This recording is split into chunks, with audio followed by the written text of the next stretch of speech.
안녕하세요, 여러분. 며칠 전에 세종시 시청을 또 한 번 갔었어요. 이런 조형물들이 있더라고요. 혹시 이게 뭔지, 어떤 건지 여러분들은 딱 직관적으로 느껴지시나요? 이게 뭘 상징하는 걸까요? 마치 제가 봤을 때는 이거 무슨 사람과 데이터를 표현한 것 같기도 하고, 토큰을 표현한 것 같기도 해요. 뭐, 코인 같은 거. 그렇지 않아요? 지난번에 갔을 때는 못 봤는데, 이번에 가니까 이런 조형물이 눈에 띄더라고요. 뭐 그런 것들을 상징하는 걸 수도 있겠죠. 네. 그리고 지난번에 그 여민전 지역 화폐에 대해서 못 찍어와서 네, 찍어왔습니다. 네, 찍어왔고 지난번에 보여드리려고 했다가 너무 양이 많아서 다 보여드리지 않았었던 뉴스예요. 월급을 중국에서 디지털 화폐로 준다는 내용인데 5월 10일에 나왔어요. 5월 달부터 공무원들의 월급을 디지털 화폐로 지급하게 된다는 내용입니다. 그래서 와, 우리가 지역 화폐, 디지털 화폐로 언제 넘어가겠어? 그런 게 먼 얘기겠지라고 생각하실 수도 있어서 지금 상황이 얼마나 빨리 급하게 돌아가고 있는지 여러분들이 좀 인식하셨으면 좋겠어요. 우리나라도 내년 1월부터는 실험 운용을 할 계획이라고 합니다. 내년 1월이면요, 지금 6월 달이니까 7, 8, 9, 10, 11, 12, 1, 7개월 남았어요. 7개월. 네. 그리고 네, 이것도 아주 중요한 기사라고 저는 생각해요. IMF에서 디지털 화폐 발행을 하는데 중앙은행만 하지 말고 야, 니네 민간이랑 같이 협동해서 민간 기업들과 협동을 해서 협력을 해서 발행을 하고 유통을 해라. 그래서 중앙은행이 발행을 하면 뭐 유통하는 역할은 민간에서 할 수 있게 해라. 네, 이런 얘기를 하는 거예요. IMF에서. 지난번에 말씀드렸죠. 중앙은행에서 발행만 한다고 해서 유통이 활발하게 되는 게 아니기 때문에 뭐 카카오라든지 제가 생각하는 중국의 알리페이와 위챗페이가 우리나라의 카카오와 네이버라고 제가 말씀드렸었어요. 카카오라든지 뭐 다른 기타 금융들 허가내준 그리고 정부에서 같이 손잡고 있는 그런 기관들을 통해서 그만큼 또 인프라도 구축이 되어 있고 사용하기 편리해야 되겠죠. 많은 곳에 깔려 있고 그런 것과 합동을 해서 빠르게 확장시켜 나갈 것이다. 이걸 정착시켜 나갈 것이다. 그 얘기를 했었는데 이게 지금 IMF에서 이 얘기를 하고 있는 거예요. 너네 빨리 확대시키고 빨리 사용할 수 있게 사람들한테 민간과 협동을 하라는 거예요. 디지털 화폐를 발행하고 유통을 하는 걸. IMF는 세계적인 기구죠. 그리고 경제가 망하면 돈 빌려주고 달러빚 내주고 뭐 어떻게 보면 나중에 침식이 될 수 있는 그런 시스템을 가지고 있어요. 네. 근데 만약에 전 세계에서 이 디지털 화폐 시스템이 활성화되어 있는 상태에서 전염병, 우한폐렴 같은 전염병도 돌고 있고 네, 많은 사람들이 그러면 전자화폐를 의존하게 되고 디지털 화폐 시스템을 이용하겠죠. 그런 상황에서 야, 경제가 어려우니까 돈이 필요해 해서 돈을 빌려줬어요. 빌려줬는데 나중에 갚을 때 달러로 갚아야 돼. 그럼 어떻게 되겠어요? 네, 그쵸. 흡사, 국제 사채업자, 한국다라지님. 그러면 제가 봤을 때는 이게 지난번에 스타벅스에 달러로 전환할 수 있는 플랫폼을 개발하는 것과 맞물려서 디지털 화폐 시스템을 전자달러의 기축통화와 함께 맞물려서 흡수돼서 가는 그런 프로그램이 아닐까라고 생각을 합니다. 네. 그래서 이런 부분도 우리가 인식을 하고 있어야 돼요. 너무 안일하게 아직은 일어나지 않은 일이라고 생각하시면 안 된다라고 말씀드리고 싶어요. 그리고 역시나 연어프로 무기를 잃은 카카오페이, 네이버 통장 방어 초비상. 무슨 말이에요? 카카오도 뱅크도 있잖아요. 네이버 통장을 만든대요. 네이버도 금융권에 뛰어들었다는 얘기예요. 둘 다 뭐죠? 지금 정부하고 아주 밀접한 관계가 있고 특혜를 많이 받았다고 보는 기업입니다. 그리고 중국 자본이 다 들어와 있어요. 그래서 이런 것들을 지난번에 이어서 약간 보강을 해서 말씀드린 거고요. 오늘 제목, 당신이 1조 달러의 주인공, 사람이 먼저다, 사람 중심. 이거 보고 나서 뭐가 떠오르셨어요, 혹시? 네, 한국다람쥐님, 카카오, 네이버 둘 다 친중 아닌가요? 자기들끼리도 물고 뜯고 치열하네요. 중국 애들도 마찬가지로 알리페이, 위챗페이 서로 경쟁해요. 우리나라의 산업뿐만이 아니라 다른 나라 모든 산업들이 자기네들이 밥그릇 더 많은 게 가져가려고 싸우는 구도에서 기술이 더 많이 발전하고 더 많이 보급됩니다. 네, 그 구도에서 많은 기술들이 성장하고 산업이 성장을 해요. 같은 편이라고 해서 일원화되어 있진 않아요. 기업들이 전부 다. 네, 경쟁을 시켜야지 더 빨리 발전하고 더 강하게 살아남습니다. 빅데이터. 여러분은 이번 선거에서 그냥 단순하게 조작이 일어났다, 부정선거다라고만 생각하시지 이게 어떤 시스템이 움직였는지에서 잘 생각하지 않아요. 네, 감정적으로는 굉장히 우리가 정의롭고 옳아, 그렇게 생각을 하는데 그 처리 과정과 어떠한 현실에 처해 있고 앞으로 어떻게 흘러갈 테니까 우리가 어떤 대처를 해야 되는지 이런 것들에 대해서는 생각을 잘 못하고 계신 것 같습니다. 이 빅데이터가 무엇이냐?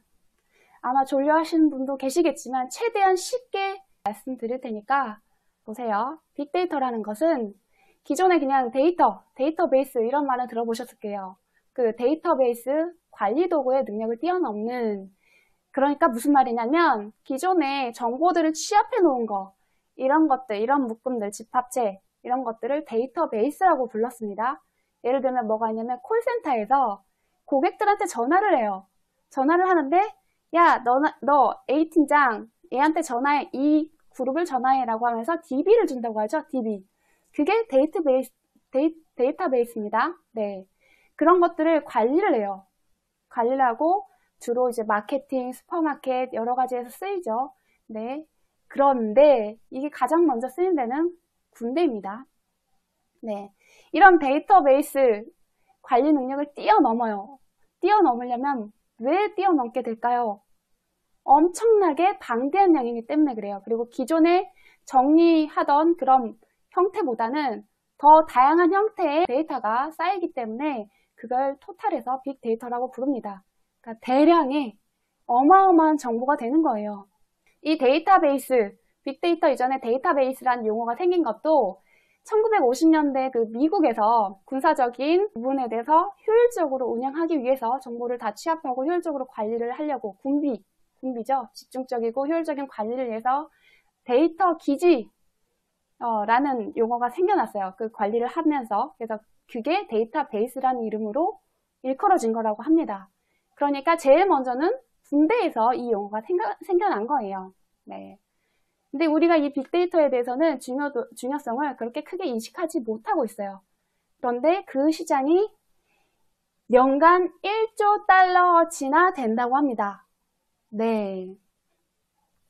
그리고 우리나라에서도 1조 달러가 넘는 1조 원이 연간 넘게 지금 가치를 창출하고 있다라는 얘기를 2017년도에 그 민주연구원에서 내놓은 보고서 같은 거 있더라고요. 네.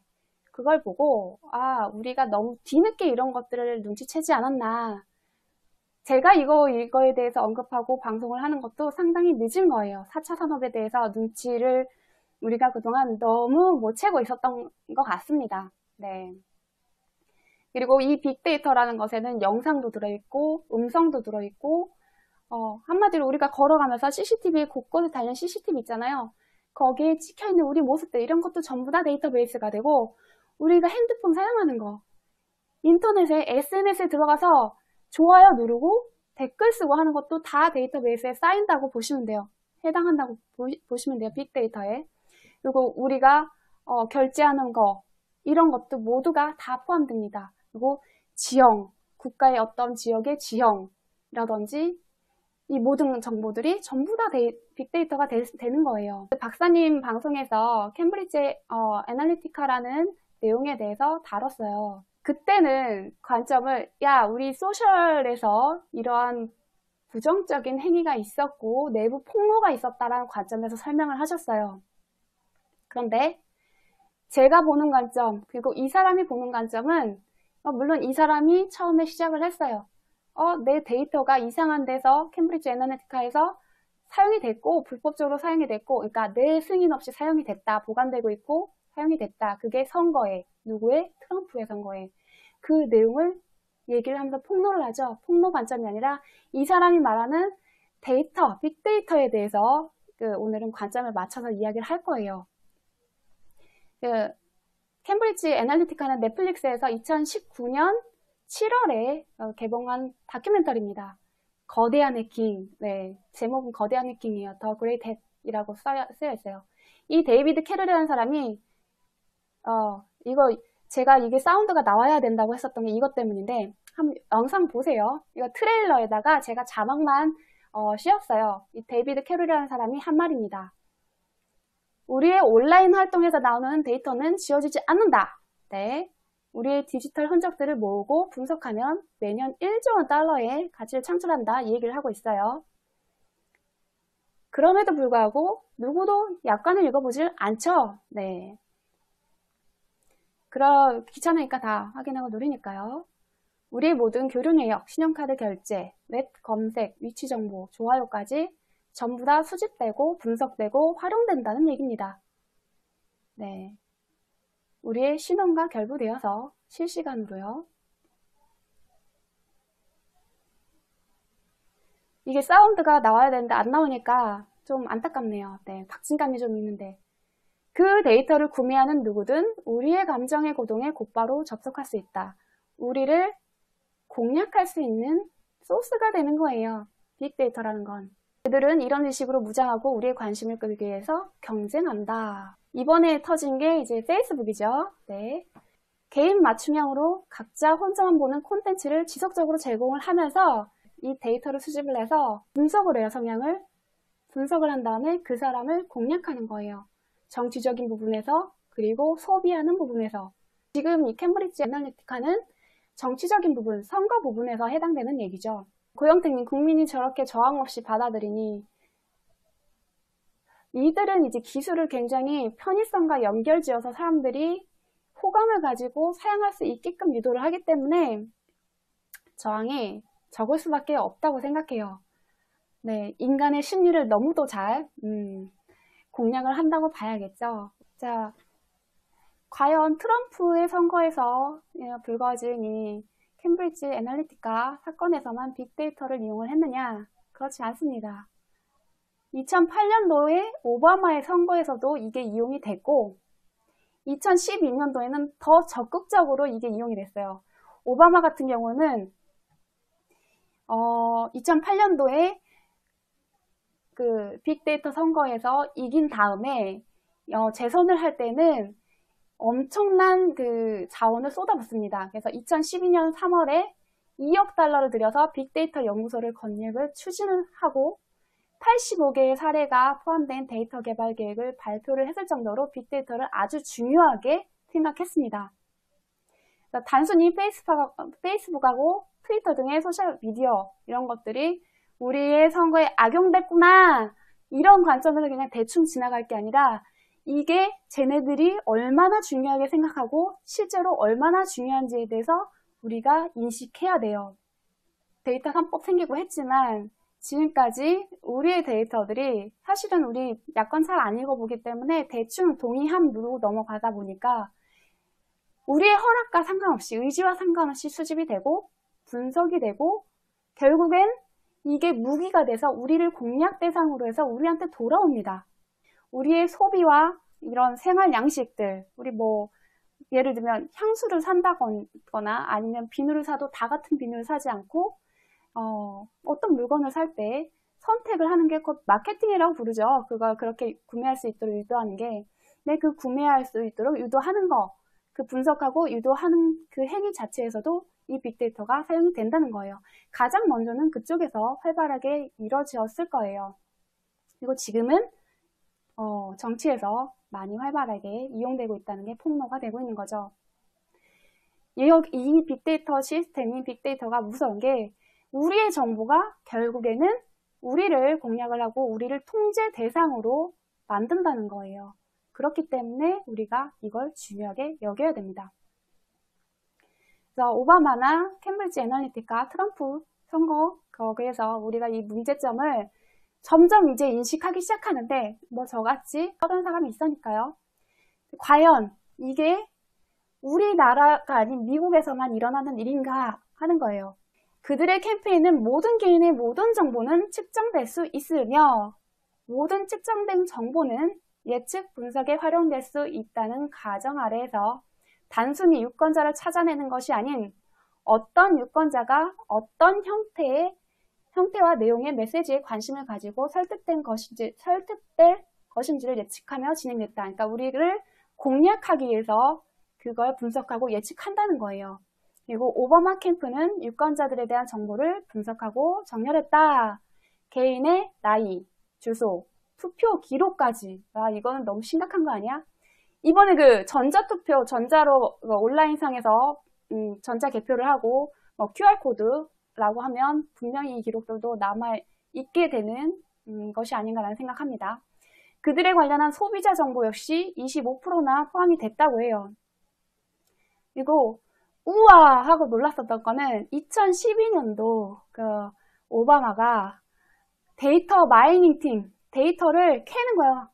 수집하는 그 팀이요. 네, 그 팀이 매일 밤 6만 6천 대의 컴퓨터를 선거 진행하는 시뮬레이션을 돌렸다는 거예요. 매일 밤. 얼마나 비용이 많이 들어갔겠어요. 네.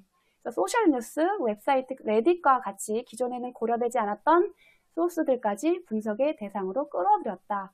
그러니까 소셜미디어에서 우리가 하고 있는 행위들 있잖아요. 댓글을 달고 뭐 어느 정치인을 비난을 하고 거기에 대해서 좋아요를 누르고 이런 것들이 다 해당이 된다는 겁니다. 오바마 때 이미 시작을 했어요. 근데 이게 과연 우리나라에서는 없었을까 하는 겁니다. 네. 여기 이 뉴스를 보여드릴게요. 짜잔. 이거 2013년도 기사예요. 민주당엔 왜 돌직구 구원투수가 없나 이런 기사인데 이 사이트 자체가 그 좌파들 사이트더라고요. 그러면서 국민만 바라보는 민주당의 선거 전략 이러면서 비판을 하고 있죠. 자기네들 이제 선거에서 졌다 이런 것들을 얘기를 하면서 그러면서 자 오바마 얘기를 합니다.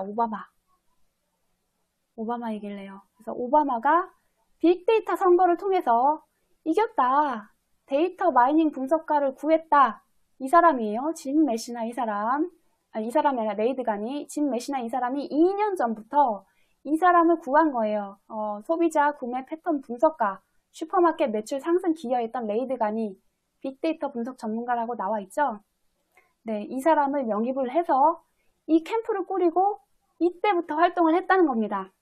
그래서 이 버락 오바마의 당선에 주요한 역할을 했다. 그러니까 이런 거 우리도 하자 이 얘기예요. 이걸 2013년도 1월 달에 했습니다. 그 얘기를. 자, 더 크게 화면을 보여드릴게요. 진 메시나 시카고 선거 캠프 본부장 데이터 마이닝 분석가를 구인했다. 네, 목표는 오바마 대통령 재선. 선거 2년 전에 데이터 분석팀을 꾸렸다는 거예요. 이 사람을 영입해서. 그래서 오바마는 2008년도부터 빅데이터로 선거에서 이겼으니까 빅데이터에 대한 믿음이 상당히 강하다고 합니다. 그래서 오죽하면 신앙적 믿음이라고 이렇게 해서 풍자한 그림도 이렇게 나돌고 있더라고요. 빅데이터에 대한 신앙적 믿음을 가졌다. 이런 얘기를 하고 있었어요. 근데 이게 우리나라에 적용이 됐다는 게 문제인 거죠. 이거를 우리는 잘 인식을 못하고 있어요. 왜냐? 그냥 부정선거고 쟤네들이 기기 조작했어, 개표기 조작했어, 그리고 뭐 서버에 막 그랬어 라고 그렇게만 인식을 하고 있지 이게 뭘 기반해서 어떤 수치를 가지고 했냐라는 거에 대해서는 별로 관심이 없어요. 우리가 눈에 보이게 이걸 우리 거를 훔쳐다가 수집해가지고 분석하는 것도 우리 눈에 보이게 해가지고 우리 눈에 보이게 우리를 공략하는 게 아니니까요. 네, 그렇죠? 그래서 그거에 대해서 저같이 이야기를 해줄 사람이 필요합니다. 자, 빅데이터와 민주연구원 보이시죠? 민주연구원 어디서 많이 본 데인데 네, 그렇게 생각하실 거예요. 네, 이게 2016년 9월 26일 기사입니다. 아까 2013년도 1월 달에 얘네들이 야, 우리 오바마처럼 빅데이터 선거하자라고 했고 2016년도 9월 달이면 뭐 하고 있을 때요? 한참 박근혜 대통령 탄핵을 이제 막 탄핵 시위를 막 준비하던 그때입니다. 그때. 네. 그때 오바마 재선 때처럼 빅데이터를 적극 활용하자 이러면서 민주연구원, 네, 더불어민주당이 오바마의 재선 승리 요인인 빅데이터 활용 전략을 벤치마킹해서 국내 정당 처음으로 당 싱크탱크인 민주정책연구원, 이때는 이름이 민주정책연구원이었어요. 근데 지금은 민주연구원으로 2016년 11월인가? 그때 바꿔서 그렇게 이름 불리고 있습니다. 그 산하에 빅데이터 연구소를 설립을 추진한다. 이때 빅데이터 연구소를 만들어서 내년 대선 승패를 가를 핵심 어젠다를 발굴하겠다. 네, 우리도 빅데이터 선거를 하자. 그걸 실현한 거예요. 여기 보면 네, 더불어민주당의 산하에 있는 그 당 싱크탱크인 민주정책연구원 산하의 빅데이터 연구소 설립 추진, 그리고 김용익 민주정책연구원장, 이 사람이요 좀 특이한 게 있더라고요. 아시는 분은 아실지 모르겠지만 이 사람이 우리 국민건강보험 이사장이 됩니다. 이때는 이 뉴스는 유력 후보다라고 이렇게 나와 있는데 이사장이 됐고 적자가 돼버렸죠. 네, 그렇다고요. 그리고 좀 흥미로운 기사가 있었어요. 여러분은 이거 아시는 분은 알고 계셨을 수도 있는데 저는 몰랐습니다. 이때까지만 해도 전혀 이런 거 관심이 크게 없었기 때문에.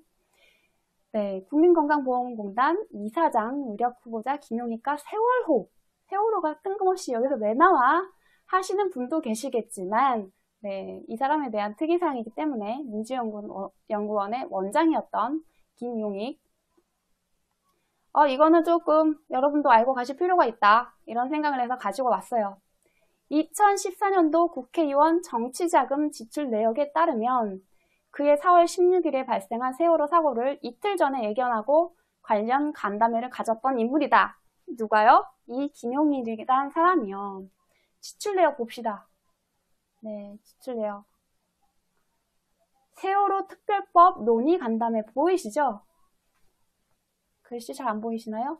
확대해 봅시다. 이게 최대네. 세월호 특별법 논의 간담회 4월 14일 2014년. 보이세요? 야, 이거 역시 우리 생각했었던 대로 계획된 거 아니냐? 라는 의구심에 근거를 더해줍니다. 이틀 전에 어떻게 알았을까? 그렇게 생각 안 해요? 안 들어요? 대한민국 지키시다님 어서오세요. 반갑습니다. 네, 그래서 그렇습니다. 이거에 대해서 여러분께 알려드리고 3점포로 빠졌지만 다시 돌아올게요. 민주당 180석 승원 비결, 우리 지금 한참 야, 조작선거야, 부정선거야, 밝혀야 돼 라고 하는 그 선거 180석의 비결, 빅데이터 선거였다 라고 나오죠. 민주연구, 이 사람 양정철인 거 다들 아실 거예요. 네. 여기 보시면 2008년 미국 대선에서 오바마 전 미국 대통령의 당선을 이끈 빅데이터 선거가 대한민국 선거전에도 본격 도입됐다. 180석이라는 사상 초유의 압도적인 승리를 거둔 더불어민주당의 주요 선거 전략이 빅데이터 선거 캠페인이었다. 이번 총선에 민주당은 빅데이터를 활용한 과학 선거 방식이 활용된 것이다. 근데 여러분 그거 아세요? 이 민주연구원이 민주정책연구원이었죠, 처음에? 이 민주연구원이 최초에 만들어진 거는 2008년입니다. 오바마 선거 때.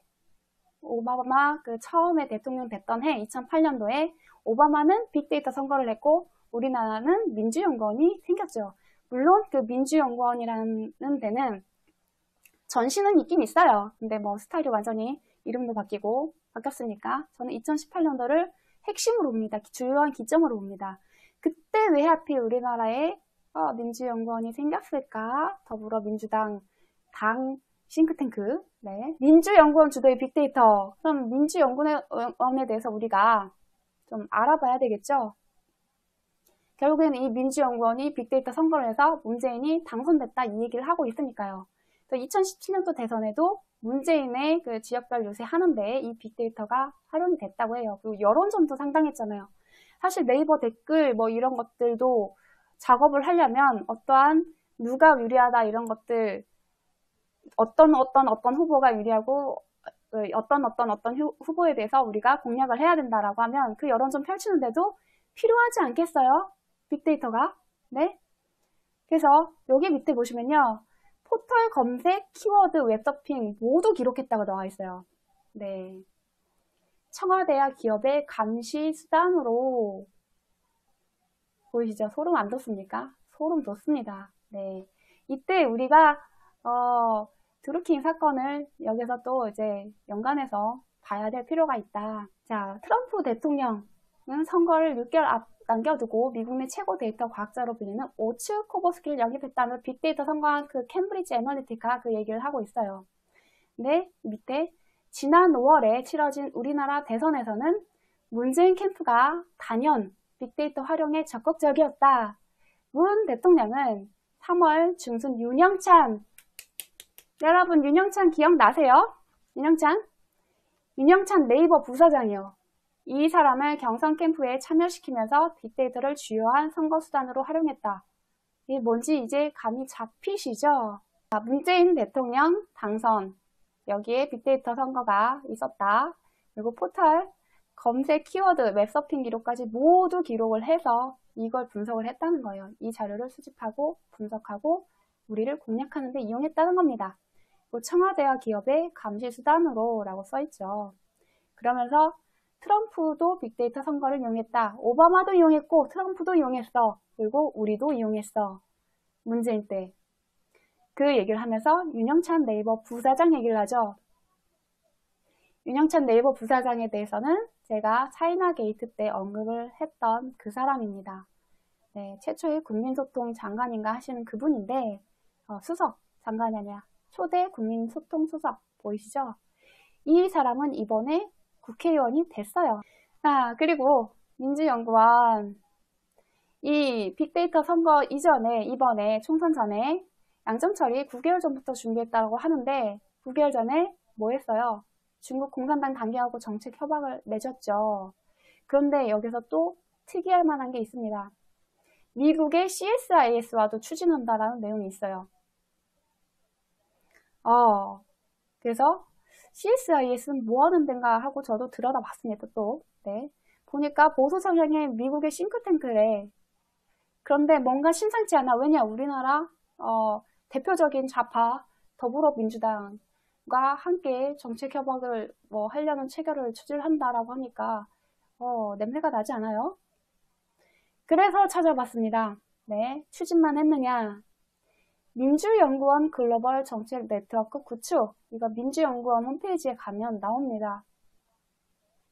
2019년 7월 9일 여기에 중국 공산당 중앙단계와 정책협약식 체결 예정 하면서 더불어민주당 글로벌 정책 네트워크 구축 돌입 싱크탱크가 네. 추후 뭐 일본, 호주 얘기도 하는데 여기에 미 국제전략문제연구소 CSIS와 정책 협력 방안 논의 예정이라고 써있죠. 보이시나요? 네. 그리고 민주연구원과 관련된 기관을 소개합니다. 라는 곳에 보면 이렇게 CSIS가 관련 기관으로 소개되고 있습니다. 우리는 이게 중국만 개입이 됐을 거다. 그렇게 생각을 많이들 하고 계세요. 근데 저는 그렇지 않다. 지난번도 그랬죠. 조작선거와 개헌 그리고 스마트 시티를 얘기를 할 때 이거 딥스테이트가 관련이 되어 있다. 그러면서 여시제 얘기를 했어요. 여시제가 대표적인 대한민국의 딥스테이트. 홍석현 3변의 딥스테이트죠. 나경원 3변의. 그러니까. 근데 여기선 좀 더 구체화됐다고 봅니다. 저는 또 하나의 근거를 저는 제시하는 거예요. CSIS. 이게 보수 성향이라고 하는데 여기 대표적인 출신 인물이 헨리 키신저입니다. 여러분. 아시죠? 대표적인 딥스테이트. 그러면 얘네들이 우리나라 빅데이터 선거를 하는데 같이 9달 전부터 손을 잡고 정책을 연구를 했다면 우리나라 선거에 개입을 했을 가능성이 있어요, 없어요? 있죠. 이거를 빅데이터를 선거를 왜 하느냐? 그냥 단순히 조작하면 되지 라고 하는데 왜 이 싱크탱크도 필요하고 하느냐? 그건요, 여러분, 그렇게 간단하지가 않기 때문에 그래요. 그냥 어떤 세력이 개입을 했던지 간에 그냥 조작이 가능한 게 아닙니다. 조작 같은 것도 데이터를 취합해서 그 데이터를 기반으로 분석한 결과가 있어야지. 예를 들어서 어느 지역구에 어느 상대 후보의 표를 얼마만큼, 이만큼의 상수만큼 계속 뺄 건지, 아니면 우리가 당선시켜야 될 그 어느 후보, 이 후보의 표를 어느 상수만큼 지속적으로 넣을 건지, 아니면 사전투표함에서 어느 지역에 어느 투표함을 바꿔치기 할 건지, 이런 거를 결정을 하고 실행을 하려면 빅데이터가 필요한 거예요. 네. 이걸 얘네들이 했는데 중국하고만 한 게 아니라는 거예요. 오래전부터 계획된 거. 맞아요, MGK님. 그 말입니다. 계획했고 그게 이용된 거예요. 자, 여기서 머리 회전이 빠르신 분들은 왜 문재인 정권에서 이렇게 그 여론조사를 여러 기간에 걸쳐서 아주 자주 귀찮은 일이랑지 뭐 자주 했는지 감이 잡히실 거예요. 각종 포털이나 SNS, 유튜브 이런 거를 단속을 하고 여론전을 했었던 것도 이와 관련이 있습니다. 데이터 지지율. 그래서 데이터를 취합해보니까 지지율이 난데, 그러면서 기사는 비록 조작해서 여론조사 결과는 조작해서 지향점으로 올려놓고 더 많은 공략을 할 수 있는 대상들을 향해서 영상을 노출시키고 어떠한 좋은 이미지를 쌓을 수 있는 것들을 노출시켜서 그들을 공략한 거예요. 네, 뭐 우리 같은 사람들은 그런 걸 쉽게 넘어가지 않지만, 네, 이게 빅데이터를 기반해서 이루어졌고, 그 여론조사, 그 데이터들은 이번에 선거를 유리하게 이끌어갈 그런 자산이었던 거죠. 네. 네. 어서오세요, 태풍의 AI님. 반갑습니다. 굉장히 오랜만이에요. 네. 그래서 실제로 이슈를 어떤 거를 노출시켜서 더 많은 사람들이 표를 찍게 할 건지, 아니면 어떤 사람들은 표를 아예 선거를 못하게 할 건지, 이런 것들에 대해서 공략하는데 이게 다 이용이 됐다라고 말씀드리고 있는 겁니다. 그래서 우리 그 빅데이터로 수집되는 정보들, 이런 것들이 과연 우리가 포털 활동을 하면서 좋아요 찍은 것과 SNS에 소셜에 우리가 올렸었던 모든 정보들이 수집이 안 됐을 거라고 보시나요? 그리고 유튜브에 우리가 올리는 영상이나 음성까지도 전부 다 수집되고 있다고 봅니다. 이들은 그러고도 남아요. 그래서 두말할 나위가 없죠. 네. 그리고 다른 뉴스도 하나 보여드릴게요. 민주연구원에 대해서 우리가 좀 깊게 봐야 됩니다. CSIS, 이 딥스테이트 텔리키시저가 거기 출시니까 딥스테이트와도 연관이 돼 있다라고 보는데, 과연 서양에 있는 딥스테이트만 관련이 됐느냐? 우리나라 여시제와도 관련이 있을 거다, 이 얘기를 드리는 겁니다. 자, 여시제 올라 청와대 바라보는 홍록현이라는 기사가 2017년 3월 28일에 나왔어요. 이게 뭐 이광재, 이현재 다 나오는데 패스하고 보니까 여시제 뭐 대한민국의 딥스테이트니까 당연히 그러리라 생각은 했었어요. 근데 미국 국제전략문제연구소 CESIS와 함께하는 중앙일보 CESIS 포럼을 가졌다라는 얘기가 여기서 나옵니다. 아까 전에도 말씀드렸듯이 2008년도에 우리나라에 민주연구원이 생긴 거는 우연이 아닌 것 같고요. CESIS와 여시제, 대한민국의 딥스테이트인 여시제가 전부 다 같이 교류를 하고 있는 정황이 포착이 된 거고요. 그렇기 때문에 우리나라의 이번 4.15 총선에는 딥스테이트가 관여가 됐다고 보고 있습니다. 홍석현이 여기 중앙일보랑 JTBC를 왜 그만두느냐, 왜 회장을 사퇴했느냐라고 하니까는 그거에 대한 대답을 이렇게 하고 있어요. 유연한 싱크탱크를 해보고 싶다. 네, 소원 성취했죠. 네. 그리고 그 싱크탱크끼리 뭔가 관련이 당연히 있을 수밖에 없죠. 민주연구원 역대 이사장과 원장과 부원장, 역임을 한 사람들에 대해서 가지고 왔어요. 딱 봐도 딱 봐도 개헌 세력들. 여기에 정세균 1대 이사장. 지금 개헌 세력이고 국회의장을 거쳐서 국무총리까지 하고 있는 정세균. 그죠? 박지원. 네, 손학규. 아, 이 밑에 제가 왜 종교를 적어놨냐면 드루킹 김동원이 폭로를 했잖아요. 감옥 갔죠? 드루킹 김동원. 김동원이 그랬어요. 야, 지금 정권에 문재인 정권 사람들 예수의 선서를 한 사람들 많다. 그 사람들로 다 꽂아 넣고 있고 그렇기 때문에 일이 제대로 안 되는 거다. 뭐 이런 식으로 얘기를 했어요. 네, 그래서 제가 이 사람들의 종교까지도 하나씩 넣습니다. 안 써있는 거는 무교이거나 안 나온 거예요. 다시 볼게요. 네, 박지원, 천주교, 요셉, 세례명이 요셉입니다. 그리고 3대 이사장 손학규, 개신교 1대 이사장 정세균도 개신교인데 그 개신교도 우리나라 딥스테이트 세력들과 깊게 연관된 데가 있대요. 네, 개신교를 통해서 딥스테이트가 침투를 한다고도 합니다. 개신교도 눈여겨봐야 되지 않나라는 생각을 하고 있어요. 그리고 지금 공수처에 첫 번째 혜택을 받을 것 같은 한명숙 4대 이사장이었습니다. 네, 개신교고요. 그리고 5대 이사장 이해찬. 이해찬은 종교가 없는 것 같아요. 네, 생긴 것만큼이나 참 그렇습니다만 누구 인신공격하면 안 되니까 마음에 안 들어요. 저는 이 사람 정말 마음에 안 들어요. 네, 5대 이사장을 했고 현재 이사장을 또 해먹고 있어요. 네, 이 자리 되게 좋은 자리인가 봐요. 그리고 6대 이사장 김한길, 이분은 암투병 중인 걸로 알고 있고요. 7대 이사장 문희상, 끄덕끄덕.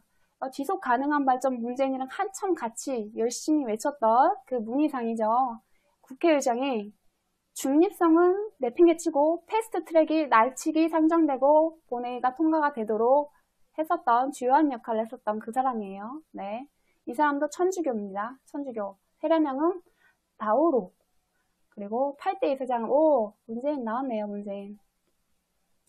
천주교이고 세례명이 티모테오라고 합니다.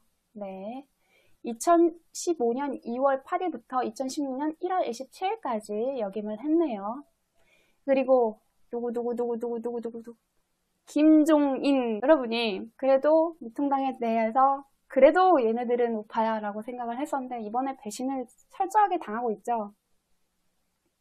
김종인이 체제로 내년 4월 재보궐까지 쭉 끌고 가겠다 라고 하잖아요. 근데 이 김종인이 개신교에서 천주교로 개종까지 했어요. 네, 개종까지 하고 여기에 같이 부역을 했던 걸로 보입니다.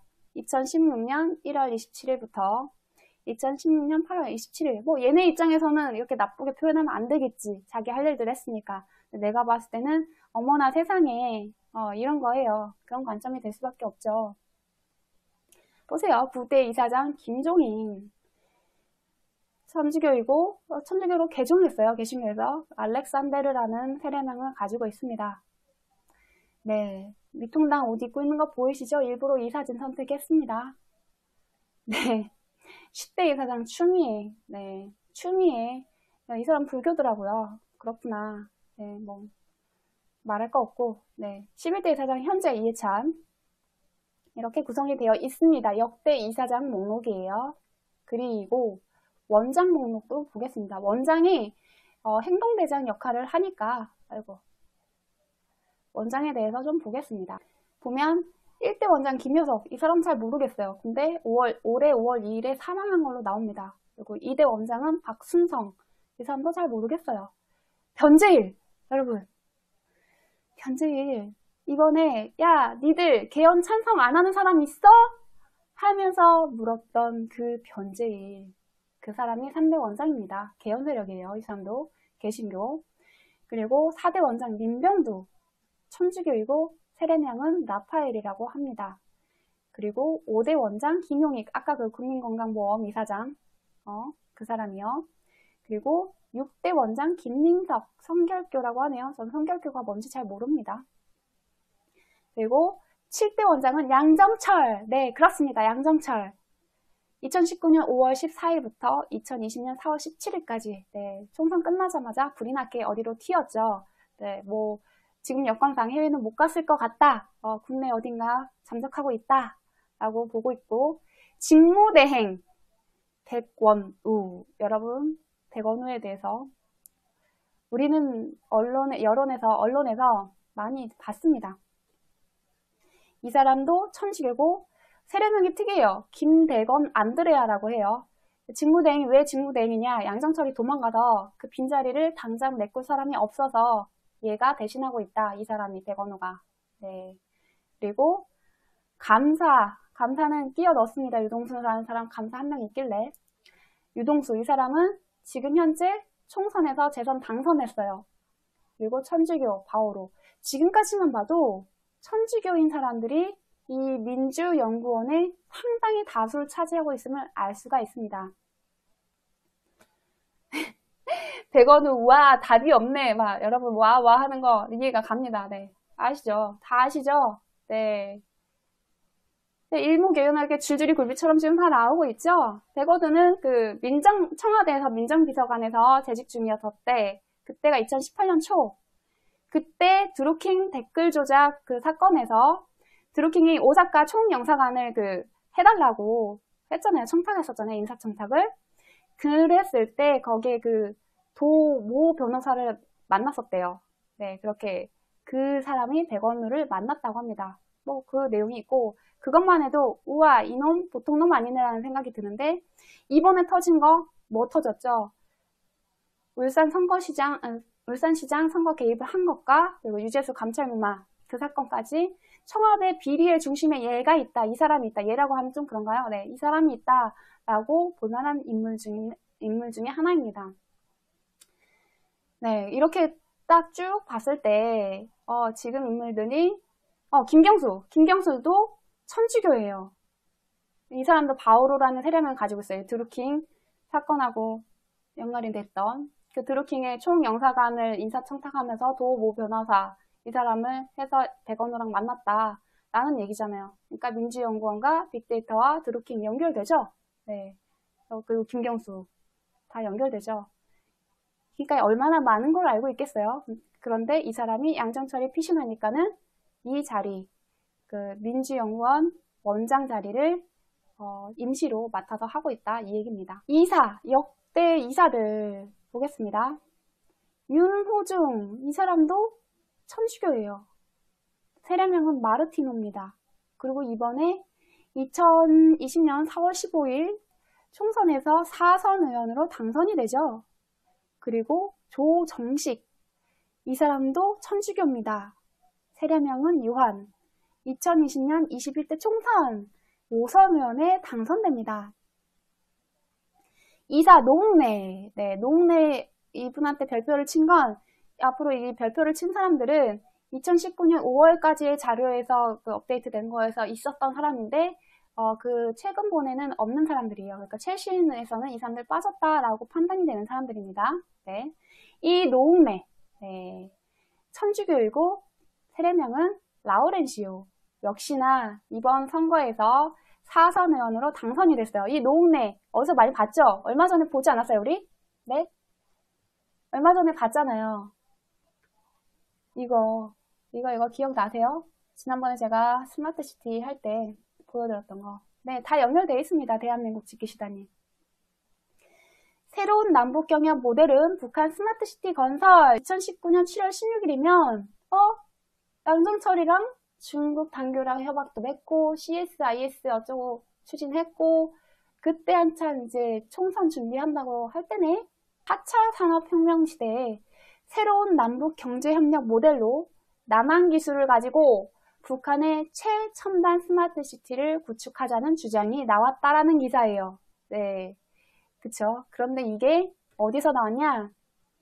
국회 연구단체 통일을 넘어 유라시아라는 국회에 소속돼 있는 국회에 있는 연구단체예요. 여기 대표 누구예요? 노웅래 홍문표 비통당이고 대표 의원 노웅래 여기에 있습니다. 남북한 스마트시티 구축에 앞장서자 하자 그 사람인데 여기에서 나왔네요. 그리고 이 국회 연구단체 통일을 넘어 유라시아로 이 단체는 민경태 재단법인 여시재 한반도 미래팀장의 발제를 맡았다. 같이 교류하고 있는 거예요. 여시재랑. 여시재도 신문명도시 이러면서 스마트시티 밀어붙이는 거 똑같은 논조잖아요. 문재인과 여시재와 다 한 배를 탔고 더불어민주당 산하에 있는 민주연구원 싱크탱크 얘네들이랑 다 같이 교류를 하고 있는 겁니다. 그리고 이게 또 국회의원 노웅래가 여기에 나왔으니까 반갑다 이거죠. 그런데 지난번에 여러분 그냥 이름만 읽어드려가지고 이 부분을 간과하시는 분이 계신 것 같아서 한 번 더 찝어드리려고 또 가져왔습니다. 대한민국 국회에 연구단체 등록 현황이에요.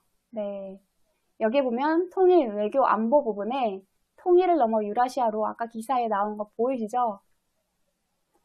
대표의원 노웅래, 네, 그리고 쭉 이제 연구 책임위원, 구성위원 지난번에 다 불러드렸어요. 여기 미통당은 다 있는 거 확인됩니다. 미통당 의원 중에 누가 있어요? 경욱, 미통당, 민경욱 아닙니까? 여러분, 네, 이걸 보여드리고 싶었어요. 우리가 현실을 너무 보고 싶은 대로 보고 듣고 싶은 것만 듣기 때문에 지금의 결과가 있는 거 아닌가 그런 생각을 했어요.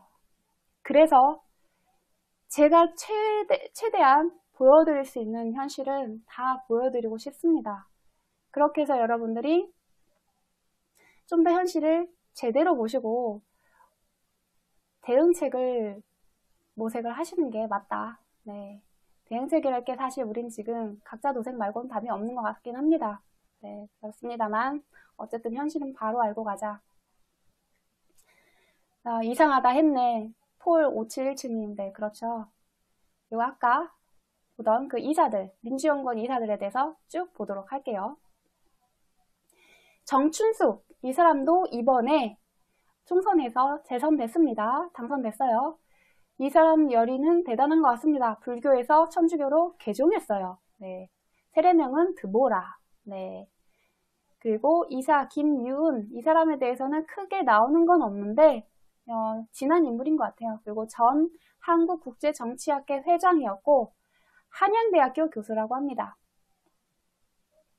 그리고 이사 송기호, 네, 법무법인 수륜아시아 대표 변호사, 문재인 캠프에서 포영국가위원회 의원을 했는데 이 사람은 특이점은 별다르게 없어 보여서 그냥 이렇게 넘어가고, 이정근이라는 사람 이름만 봤을 때는 남자인 줄 알았어요.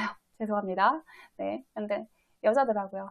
이번에 총선에서 낙선했어요. 개신교입니다. 그리고 이원욱이라는 사람은 이번 총선에서 삼선의원으로 당선이 됐고 불교예요. 홍의락, 이번에 낙선한 개신교 신자입니다. 전재수, 이번에 재선에서 성공을 했어요. 천주교이고 세례명은 프란치스코라고 하네요. 박경미, 이 사람도 이번에 낙선했어요. 그리고 특이사항은 국회 제4차 산업혁명 포럼 공동대표, 이 사람도 4차 산업혁명에 관심이 있는 사람이네요. 그리고 강훈식, 네, 21대 총선에서 재선에 당선됩니다. 그리고 천주교이고 세례명은 안드레아예요. 여기까지만 봐도 천주교가 상당히 많아요. 민주연구원에 천주교가 천지빽깔이야. 이렇게 말하면 너무 가볍나요? 네, 많아요. 네, 그래서 드루킹 김동원이 야, 쟤네 문재인 정권 예수에 선서한 애들로 다 포진해놨어 정권, 이렇게 얘기한 게 빈말은 아닌 것 같습니다. 예수의 선서는 인터넷에서 검색을 해보시면 어떤 내용이 들어가 있는지는 거기서 확인해 보실 수 있어요. 그리고 여기 이걸 지워야 되겠다. 이사 황희두, 보니까 상당히 젊어요. 그쵸? 사진만 봤을 때. 전 프로게이머라고 합니다. 그리고 지금은 유튜버 겸 사회운동가래요. 네, 그리고 청년문화포럼 회장이라고 합니다. 청년문화포럼 내가 들어가 봤어요. 들어가 봤는데 크게 활성화되어 있진 않아요. 크게 활성화되어 있지 않은데 이제 막 키우려고 한다라는 느낌? 네, 청년문화포럼 회장이네요. 꽃가시님. 네, 그렇습니다. 게임, 컴퓨터, ICT 다 이렇게 한 축으로 우리는 인식을 보통 하잖아요. 전혀 게임은 별개일 수도 있는데 즐기는 입장에서는요. 만드는 입장에서 말고. 여하튼 그렇고, 이 청년문화포럼회장에서 제가 눈여겨본 게 몇 가지가 있어요. 그 고문을 하는 사람의 전 교육감 광노현 선거자금법 위반했죠? 네. 위반해서 했었던 광노현이 여기 있습니다. 여기 고문에 있습니다. 그리고 SK 챕터 1 거기 부인 노소영 관장 이분도 여기 고문으로 있어요. 네. 보니까 이 노소영 관장이 중국 칭화대와 관련이 있더라고요. 네, 관련이 있어요. 그리고 차세대 융합기술연구원 이사라고 하네요. 그리고 또 눈에 들어온 사람은 여시재 이원재가 과거에는 프로필에 여시재 홈피 들어간 프로필에 있었어요. 근데 지금은 없어요. 지금은 뭐 좀 교체가 됐는지 없는데 그래도 활동은 계속 하고 있지 않겠습니까? 이원재라는 사람이 있어요. 여시재 활동하면서 처음 사진은 굉장히 머리숱이 많았다가 3년 뒤에 사진 보니까 머리가 훅 빠졌었던 사람이 있습니다. 제 과거 영상에 보면 나와요. 그 사람이 여기에 고문으로 있었어요. 그러면 이 청년문화포럼 얘네들도 앞으로 차세대로 키워질 싱크탱크다. 이 딥스테이트 세력들, 우리나라 이 딥스테이트 세력들의 차세대 싱크탱크다. 얘네 이거 키우고 있구나라는 느낌 받았어요. 여기에 위원회가 3개가 있는데 그렇게 활성화는 안 되어 보이지만 그 3개 중에 하나 중점적으로 보여지는 게 그거예요. ICT위원회.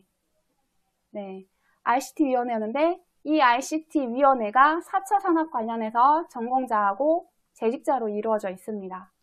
네, 무슨 말인지 이해하셨죠, 여러분? 4차 산업과 관련해서 새로운 젊은 인재들 양성하기 위해서 만들고 키워나가기 위해서 만든 싱크탱크라고 봐야 되는 것 같아요. 근데 우리 뭐하고 있을까요? 네, 우파. 이제는 우파도 별 의미가 없어진 것 같습니다. 이 빅데이터 선거 이런 것들이 도입이 되고 사람들의 그 정치에 대한 관심이라던가 이런 것들이 관심도라든지 그러니까 판단 능력, 분석 능력 이런 것들이 이제는 정말로 좌우가 없어지는 좀 불분명해지고 큰 의미가 없어지는 때인 것 같아요. 어쨌든 간에 이따가 다른 내용들 더 진행을 하면 더 그렇게 느끼실 겁니다. 빅데이터가 나왔으니 데이터 3법을 얘기를 안 할 수가 없죠. 이 빅데이터는 데이터 3법과 밀접한 관련이 있고 우리 생활에도 상당히 큰 영향을 앞으로 미칠 것이다 라는 걸 여러분께 말씀드리고자 데이터 3법에 대해서 가지고 왔습니다. 데이터 3법이 무엇이냐? 첫 번째, 개인정보보호법, 행정안전위원회 소관이라고 하고, 두 번째, 정보통신망법, 과학기술정보방송통신위원회 소관이라고 하죠. 네, 세 번째, 신용정보법, 정무위원회 소관이네요. 이거를 데이터 3법이라고도 부르고 글자를 몇 개 따서 개망신법이라고도 부릅니다. 네, 개망신. 어감이 상당히 좋네요. 자, 데이터 3법의 주요 내용을 보도록 하겠습니다. 개인정보보호법 개정안.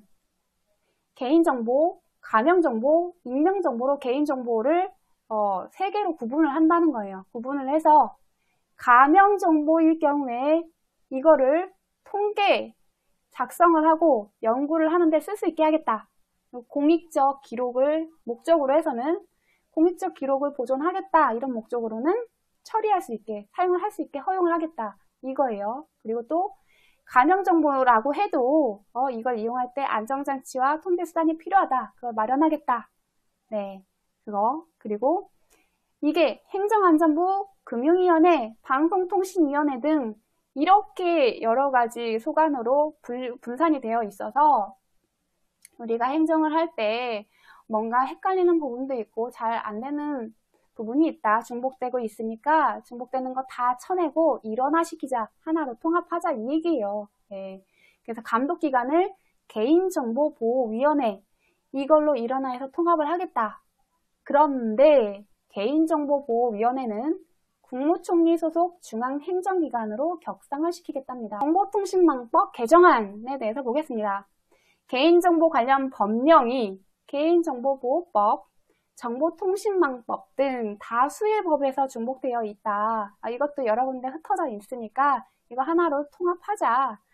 감독기구도 하나로 통합한다고 하니까 그거에 대해서 우리 혼란스럽지 않게 일원화시키는데 뭐 목적이 있다 이렇게 얘기를 하고 있어요. 왜 그런 말을 했느냐?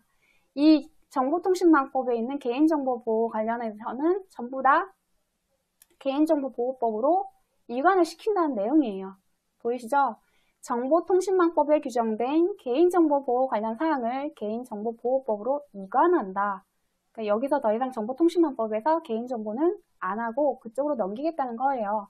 그리고 온라인상, 인터넷상이겠죠. 그러니까 개인정보보호 관련 규제, 그리고 감독 주체를 방송통신위원회에서 개인정보보호위원회로 변경한다. 아까 국무총리 정세균 친의 그 기관으로 변경을 한대요. 자, 그리고 신용정보보호법 개정안을 보겠습니다. 은행, 카드사, 보험사 이런 금융 분야에 축적된 방대한 데이터를 분석하고 이용해서 금융상품을 개발하고 다른 산업 분야와 융합을 통해서 부가가치를 얻기 위해서 마련했대요. 얘네들이 우리 정보 가지고 수집하고 우리 데이터 수집하고 분석해가지고 우리를 향해서 어떠한 상품을 개발하고 우리 편의가 뭐 좋아질 수도 있죠. 네. 더 좋아질 수도 있어요. 네, 물론 나쁜 점만 있는 건 아닙니다. 우리의 사생활을 많이 침해당한다라는 관점에서 보면 나쁠 수도 있겠지만 근데 그걸 쟤네의 부가가치, 그러니까 이윤을 얻기 위해서 이용이 될 수 있다는 것도 문제가 되겠죠. 네, 이런 부분이 있고 가명 조치한 개인정보로서 가명정보 개념을 도입해 빅데이터 분석 및 이용의 법적 근거를 명확히 마련하겠다. 이거 그러니까 우리 그 금융 정보를 이용할 수 있게 법적 근거를 마련하겠다라는 얘기예요. 그리고 제가 빨간색 쳐놓은 거 보이시나요? 가명 정보는 통계 작성, 연구, 공익적 기록 보존 등을 위해서 신용정보 주체의 동의 없이도 이용하고 제공할 수 있다. 보이시나요? 보이시죠? 야, 이게 얼마나 위험한 말인지 아시나요? 우리 허락 없이 써도 돼. 이거예요. 우리 허락 없이.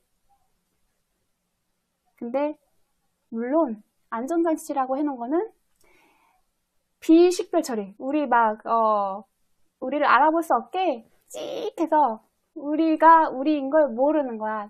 나인 걸 저 사람이 몰라. 그냥 정보만 있어.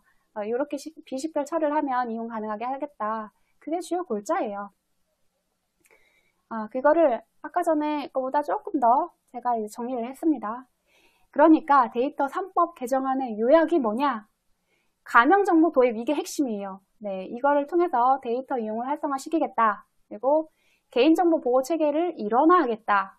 여기저기 흩어져 있는 거 하나로 통합하겠다는 거예요. 그리고 금융 분야의 데이터 신산업 도입. 금융 분야에 이런 개인정보 빅데이터를 가지고 새롭게 이윤을 창출할 수 있는 산업을 만들겠다 하는 거예요. 그래서 지금 카카오페이니, 뭐 네이버 통장이니, 뭐 금융기관들 허가, 뭐 법령 이런 것들이 계속 나오는 것들이 단순하게 그냥 갑자기 뿅 하고 오늘날 갑자기 필요해 하고 뿅 하고 나타난 게 아니라 얘네들이 이런 모든 것들 빅데이터에 관련된 산업들을 육성하기 위해서, 이것도 4차 산업입니다. 그러기 위해서 준비를 해왔고 지금 하고 있는 거예요. 네. 그리고 전문기관을 통한 데이터 결합 지원. 전문기관에는 뭐 정부가 지정한 허락한 데가 전문기관이 되겠죠. 이걸 보고도 뭐 그래봤자 법만 통과가 됐는데 내 데이터 가지고 어디다 쓰겠어? 이렇게 생각하시는 분들 분명히 있을 거예요. 네, 있을 겁니다. 그래서 제가 이걸 보여드릴게요. 이거 5월 11일 기사예요. 얼마 안 됐죠? 지하철 탈 때 내가 신용카드, 교통카드 이런 거 쓰잖아요. 신용카드 쓴 거, 이거 정보도 사고 판다 라는 겁니다. 이미 시작됐어요. 뭐 물론 그전에는 우리의 허락, 법령이 없어도 우리 허락 없이, 우리의 의지와 상관없이 우리의 정보를 수집하고 분석하고 그걸 또 제공도 하고 지들끼리 팔아먹어서 막 뉴스에도 나고 그랬잖아요. 어디 중국에 팔아먹었다, 어디에 팔아먹었다. 이미 중국에는 우리 정보 다 떠돌고 있다, 주민등록번호. 그랬잖아요. 근데 이제는 합법적으로 우리의 정보를 사고 팔게 되는 겁니다. 네. 네네, 그렇습니다. 후이님 정보가 돌림방 됐네요. 네. 그래서 금융당국이 데이터 경제 활성화, 익명, 암호화된 데이터 거래, 뭐 이런 걸 얘기를 하면서 개장을 했는데, 개장을 하고 나서 150건이 정보 매물로 올라왔다고 합니다.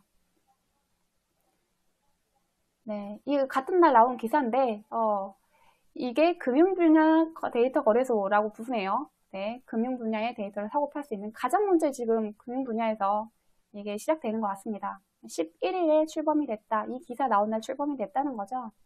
소셜 데이터와 자동차와 보험 정보, 주가 지수 등 이종 산업 간 데이터를 결합한 새로운 서비스들이 대거 탄생할 것으로 보인다. 우리 금융 정보 이런 것들을 가지고 뭘 할 수 있겠어요? 분석하고 얘네한테 이런 금융상품 팔아야겠네. 이런 금융상품을 유도해야 되겠네 하면서 소셜 뭐 이런 것들도 다 이용을 하게 되겠다. 그런 결합된 서비스가 새로운 산업들이 탄생할 거다라는 거예요. 한 사람 정보가 몇백 원에서 몇만 원까지 판다고 했어요. 지혜엄님. 네. MGK님, 내 데이터 초기화해버리고 싶네. 초기화 안 되죠. 지금 이 빅데이터가 계속 우리 거가 쌓이는 거를 피할 수가 없습니다. 우린 이미 그 한가운데 들어와 있어요. 중심에 있습니다. 그리고 데이터 거래소는 비식별 정보, 기업 정보 등의 데이터를 거래할 수 있는 중개 시스템이다. 네, 말이 좋아 중개 시스템이지 우리 정보 갖다 내다 파는 거 아닙니까? 기분 나빠요. 사실 싫지만 어떠겠어요. 그렇습니다. 금융정보 이외에 다양한 분야의 데이터가 함께 거래될 수 있도록 통신 이렇게 여기서 잘렸는데 앞으로는 이게 금융 분야뿐만이 아니라 다른 데도 확대가 될 것으로 예상을 해볼 수가 있죠. 저 기사를 보면. 그리고 이거는 우리나라에 국한돼서만 있을 정보가 아니에요. 네, 물론 중국에도 이미 우리나라의 정보가 여행을 하고 있습니다만 세계 여행 중일 거예요. 중국뿐만이 아니라서 그렇게 생각합니다. 근데 이게 법적으로, 합법적으로 이렇게 개인정보보호위원회에서 글로벌 개인정보보호협력을 강화를 추진한다. 국제협력을 하자. 이 얘기를 하고 있어요. 우리 데이터 3법에서 국제표준, 유럽의 GDPR, 거기에 될 것 같으니까는 우리 이제 국제협력하자. 이 얘기예요. 우리는 여기 육체가 있지만 우리 정보는 세계 여행을 아주 잘 하겠네요. 네. 비용도 안 들이고. 그쵸? 네, 김준학님, 단일 정부 수립이네. 종래에는 저게 목표라고 생각합니다, 저는. 그리고 이거, 가명 정보, 비식별 처리, 이렇게 얘기를 하는데, 과연 비식별 처리를 했다고 해서 안심할 수 있을까요?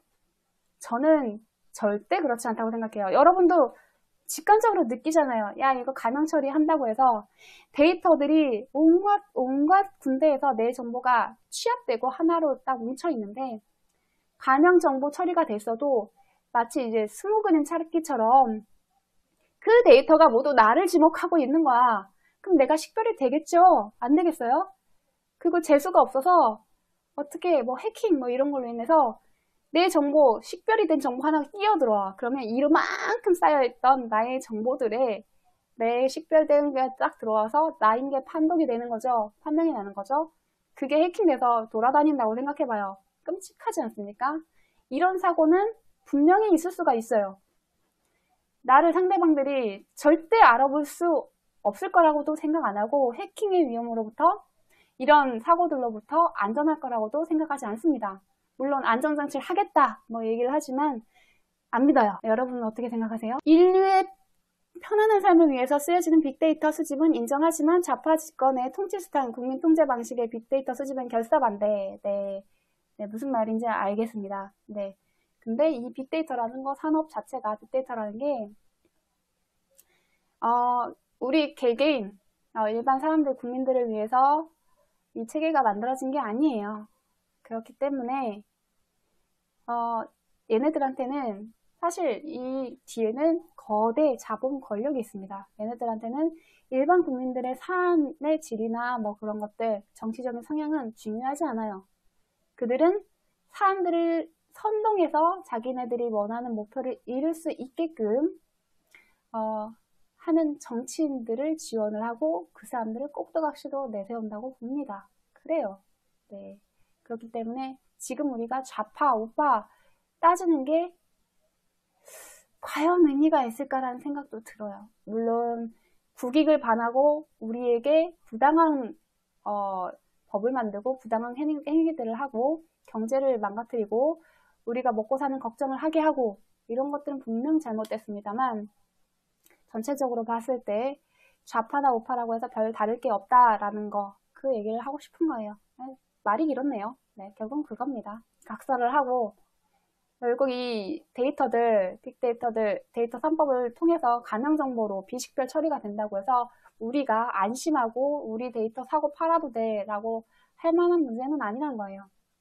이건 정보들이 뭐 금융권에서만 뭐 주거니 받거니 하면서 팔리는 게 아니라 유통되는 게 아니라 선거하는데 우리가 좋은 놈인지 나쁜 놈인지 분별력을 잃고 얘가 좋은 놈인가 보다 하고 찌게 만드는데도 이용된다는 거예요. 그렇기 때문에 빅데이터에 대해서 여러분이 굉장히 중요하게 인식을 해야 됩니다. 그리고 이 빅데이터 여러분이 중요하게 인식을 안 하는 이유 중에 하나가 우리 정보 갖다가 어디다 쓰겠어? 그게 뭐야? 왜? 막 이러는데 이건 아까도 말씀드렸듯이 거대 자본 권력이 필요에 의해서 이 시스템으로 끌고 가고 있는 겁니다. 우리가 뭐 개개인으로는 사실 이 정보들을 수집을 한다고 해서 수집할 수도 없고 그만큼 수집을 된 거를 입수를 한다고 해서 그거 어디다 쓸 데가 없어요. 그쵸?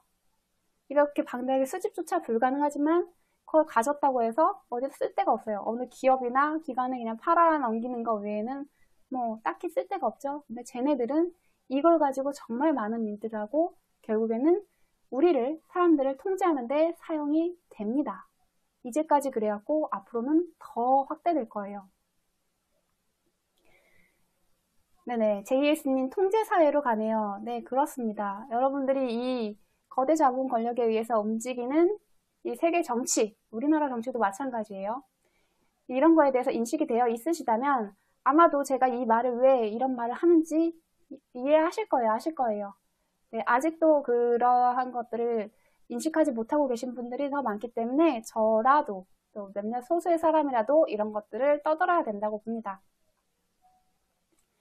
이 빅데이터의 중심에는 사람이 있습니다. 그래서 제목에 그거 넣은 거예요. 문재인이 이거 알고 사람 버렸구나 그 생각해요. 사람이 곧 자원이죠. 데이터 자원. 데이터 자원을 쏙쏙쏙 뽑아가지고 그걸로 많은 이윤을 챙길 수도 있고 그걸로 원하는 목표를 이룰 수가 있어요. 그리고 이 빅데이터는 4차 산업의 핵심이기도 합니다.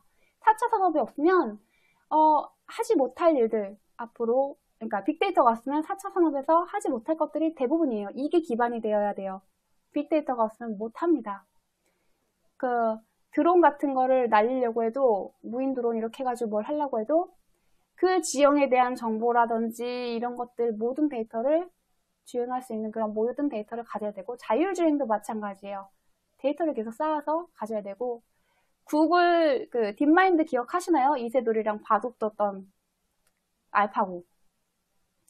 그게 뭐예요? 그 시스템이 빅데이터 시스템이잖아요. 그 방대한 몇 수 어떻게 더 가지고 이겼었던 거 졌던 거 그거를 빅데이터를 쌓아서 빅데이터화 해가지고 이세돌이랑 붙인 거 아니에요, 게임을. 썰레만이 제거할 때 썼던 MQ9 리퍼인가? 그거 쓸 때도 그 데이터, 테러, 걔네들 규정하기엔 뭐 테러리스트고 뭐 나쁜 놈이고 범죄자야. 걔네에 대한 그 위치 정보라든지 여러 가지 정보들 빅데이터가 기반이 안 돼 있으면 못합니다. 이거는 군수업에도 첨단 기술, 첨단 군수업에도 군수 산업에도 굉장히 중요한 거예요, 빅데이터가. 디지털 사회주의, 디지털 레니니즘, 네, 이걸로 가는 거에 대해서 서슴없을 거다. 네, 망설임이 없이 진행을 할 거다라고 봅니다. 그것을 위해서 개헌이 필요하다면 개헌도 할 거다. 그런 거예요. 문재인이 이런 것들을 이 빅데이터의 중요성을 알았기 때문에 거기에 자원이 되는 사람 계속 그 얘기를 했었던 거예요. 그래서 취임하자마자 국정과제로 4차 산업 얘기를 하고 거기에 관련된 거 국정과제 막 해서 추진을 하겠다면서 계속 블라블라블라 떠들었죠. 그게 다 이것 때문에 그랬던 겁니다. 물론 이거 뭐 막을 수 없는 세계의 변화의 물결이긴 합니다만 저는 결국에는 이게 디지털 사회주의라고 얘기를 하지만 전체주의라고 표현하고 싶어요. 전체주의입니다.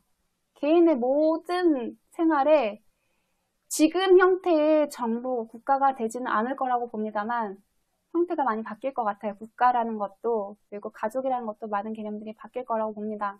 지금도 많이 바뀌었지만 국가가 사사건건 그게 기업이랑도 그러니까 거대 자본 권력과도 굉장히 밀접하니까 아마 기업과 비슷한 느낌도 있지 않을까라는 생각을 해요. 그 정부가 국가라고 표현하지 않고 정부라고 표현할게요. 그 정부가 개인의 사사건건 다 개입을 하게 되어 있는데 감시를 하고 통제를 하게 되어 있는데 이걸 그냥 단순히 사회주의라고 표현을 하겠습니까? 전체주의예요. 전체주의 이건. 그래서 제가 디지털 화폐 얘기할 때도 이거는 전체주의가 녹아져 있다라고 말씀드린 겁니다. 바다하나님 왜 전체주의, 사회주의로 몰아가지요? 라고 질문을 하셨는데 사람들을 SNS 상에 자꾸 밀어넣고 온라인 상에서 서로 정보를 교환하게 만들고 뭐 심지어는 교육도 의료도 다 온라인 상에서 하게끔 유도를 하고 있죠. 우리가 쓰는 현금, 돈, 우리가 소비할 때 필요한 돈도 이제 디지털화로 이미 뭐 결제 카드로 하고 하면 그런 거는 맥락은 같습니다만 다 디지털로 계속 넣으려고 해요. 그 왜 그러겠어요? 디지털 상에서 기록이 남습니다. 모든 것들은. 다 빅데이터가 돼요. 그러면 왜 빅데이터가 되면 위험한가? 흔적이 남으면 그 사람을 정부에서 감시를 하고 소비부터 정치 성향까지 모두 통제할 수가 있어요. 그러니까 혁명이란 게 반란이란 게 일어날 수가 없는 구조가 돼버리는 겁니다. 네, 그걸 위해서 하는 거예요. 그걸 사람들을 통제하려고 애초에 더 쉽게 통제하고 싶다. 더 쉽게 내가 이 패권을 장악하고 오래 유지하고 싶다. 이걸 위해서 것들이 지금의 4차 산업이 이렇게 눈부시게 발전하지 않았나 싶어요. 지금 목격하고 있는 이 현상들에 대해서 뭐 국제정세나 이런 거에 대해서 우리나라 상황도 막 트럼프에 굉장히 의존을 해요. 아, 트럼프는 딥스테이트와 싸우고 있는 절대 선이고 중국 공산당과 싸우는 악마와 싸우고 있는 절대 선이고 대한민국 구해줄 구원자야. 네, 과연 그럴까요? 이 선악의 구도는 사실 만들어진 거라고 보입니다. 네, 물론 이런 구도로 보이는 거는 부인은 못하겠어요. 그렇지만 이 이면에는 트럼프도 캠브리지 애널리티카 보세요. 빅데이터 선거를 한 사람입니다. 그 선거작은 어디서 왔을까요? 그거 확인해 보신 분 계세요? 오바마가 빅데이터 선거를 2012년도에 그거 할 때는 하루에 66,000대 시뮬레이션을 컴퓨터를 돌려서 했어요. 그리고 하루에 100만 달러. 그럼 12억 정도가 좀 넘을 거예요. 지금 환율로 쳐도. 오바마는 그때 12억 넘게 100만 달러씩 썼다고 해요. 트럼프 때는 더 천문학적인 돈이 들어갑니다. 5배가 넘는 돈이 들어가요. 그거 어디서 왔을까요? 그걸 알면 지금 이 선악구도가 우리가 잘못 인식하고 있는 거구나라는 걸 아시게 될 거예요. 이거는 주도권 싸움이고 패권 싸움입니다. 이권, 지분 싸움. 내가 이거 주도권 가지고 얼마큼 이권을 가져갈 거야 이 싸움이에요. 물론 불변하는 권력, 자본 권력, 걔네들 얘기를 걔네들은 크게 변할 게 없을 것입니다만 그 앞에서 광대짓 하고 있는 꼭두가시 노릇하고 있는 예를 들면 정치인들, 대통령 이런 사람들 서로 이권 다툼하고 있는 겁니다. 네. 그래서 제가 이런 제목을 가지고 여러분들 거부감 들 거 뻔히 압니다. 아는데 이 얘기를 안 할 수가 없어요. 이거에 대한 인식이 깨지지 않으면 우리는 아마 도태되고 각자 도생도 못하고 의미 없이 사라져갈 수도 있지 않을까라는 생각이 들었어요. 좀 뼈 아프시겠지만 자 보세요. 미국의 군산복합체, 김정은 특수의 들썩, 네, 들썩, 레이시온 주가 25% 등. 레이시오는 미국의 방산업체 이름입니다. 이는 지난 5월 군의 재건을 내세운 도널드 트럼프 정부가 전년보다 10% 증액을 해, 국방비를 의회에 제출한 국방 예산안 6,400억 달러를 훨씬 웃돈다. 블라블라 얘기가 있고, 트럼프 대통령은 19일 미군이 곧 사상 최강이 될 것이라며 법안 서명을 강조했다. 지난번에 딥스테이트, 대표적인 딥스테이트 세력 중에 군산복합제가 있었다고 말씀드렸던 거 기억나시나요? 네. 이 군산복합제에 대해서 얘기를, 우리가 시선을, 관심을 두지 않으면 안 됩니다. 네. 다음 기사. 전쟁이 곧 수요다. 미국의 군산복합제에 대변한 트럼프. 2017년 11월 8일 기사예요. 도널드 트럼프 미국 대통령이 일본을 거쳐서 우리나라를 방문하면서 강조한 것이 미제 무기 판매였다.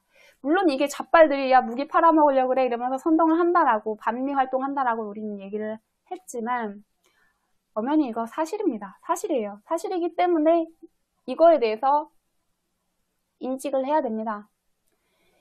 트럼프 대통령은 한국에서만 10조 원어치, 일본에서도 그 정도 액수의 무기 판매 약속을 받아냈다. 우리나라랑 일본만 그랬느냐? 그게 아닙니다. 네.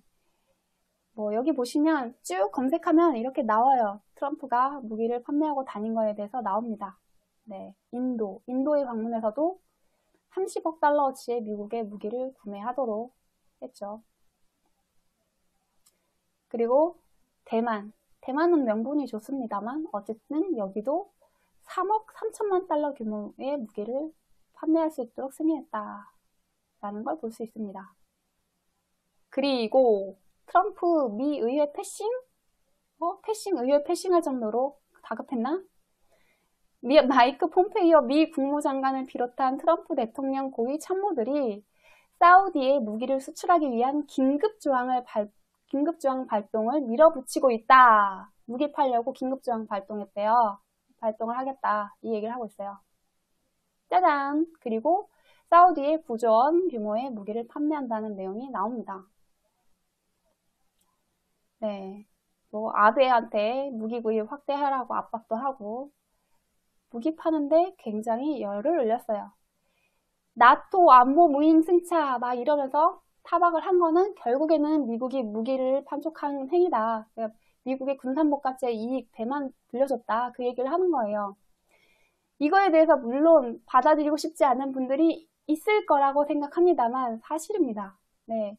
한 번만 그런 게 아니라 여러 번 계속 지속적으로 하고 있기 때문에, 네. 그리고 결국에 미국 UN 국제무기거래 ATT를 탈퇴하겠다. 이 선언까지 2019년 4월 27일에 했어요.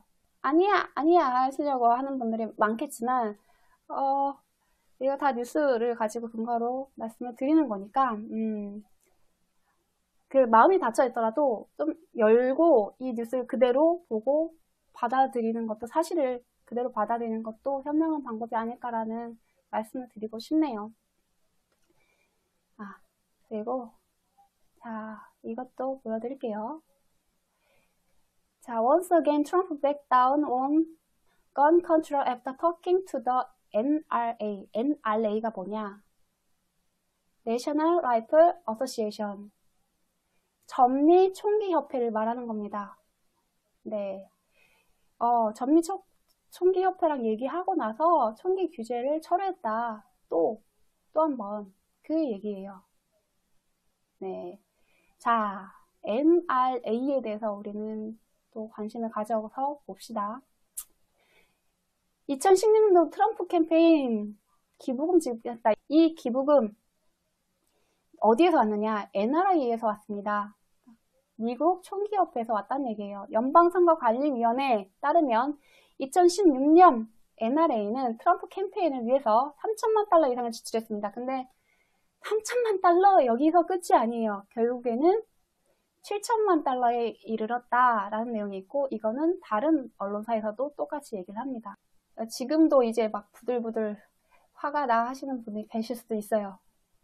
네, 이거는 트럼프 못됐으니까 안 돼, 우리나라 도움이 안 돼, 이런 게 아니에요. 반미하자 막 이런 것도 아닙니다. 그러니까 친미는 반드시 필요하고 우리가 살 길은 그거밖에 없다는 것도 알아요. 그건 그렇고 현실은 바로 보자는 거죠. 무조건 구원자의 시각으로 볼 게 아니라 트럼프가 과연 우리랑 같이 가려면 우리가 어떤 행동을 해야 될까, 우리 포지션, 우리가 어떤 조직을 갖춰야 되고 어떤 마인드로 그들을 대해야 될까에 대한 생각을 재정립하시라는 거예요. 네. 이 미국 총기협회는 어떤 이익단체보다도 막강하다고 알려져 있습니다. 네. 굉장히 조직도 강력하고 자금력도 상당하대요. 연간 81조 원? 뭐 어떤 재래식 무기 판매에서 81조 원 정도가 뭐 왔다 갔다 한다고 하니까 천문학적이죠. 그 권력이 어마어마하겠죠.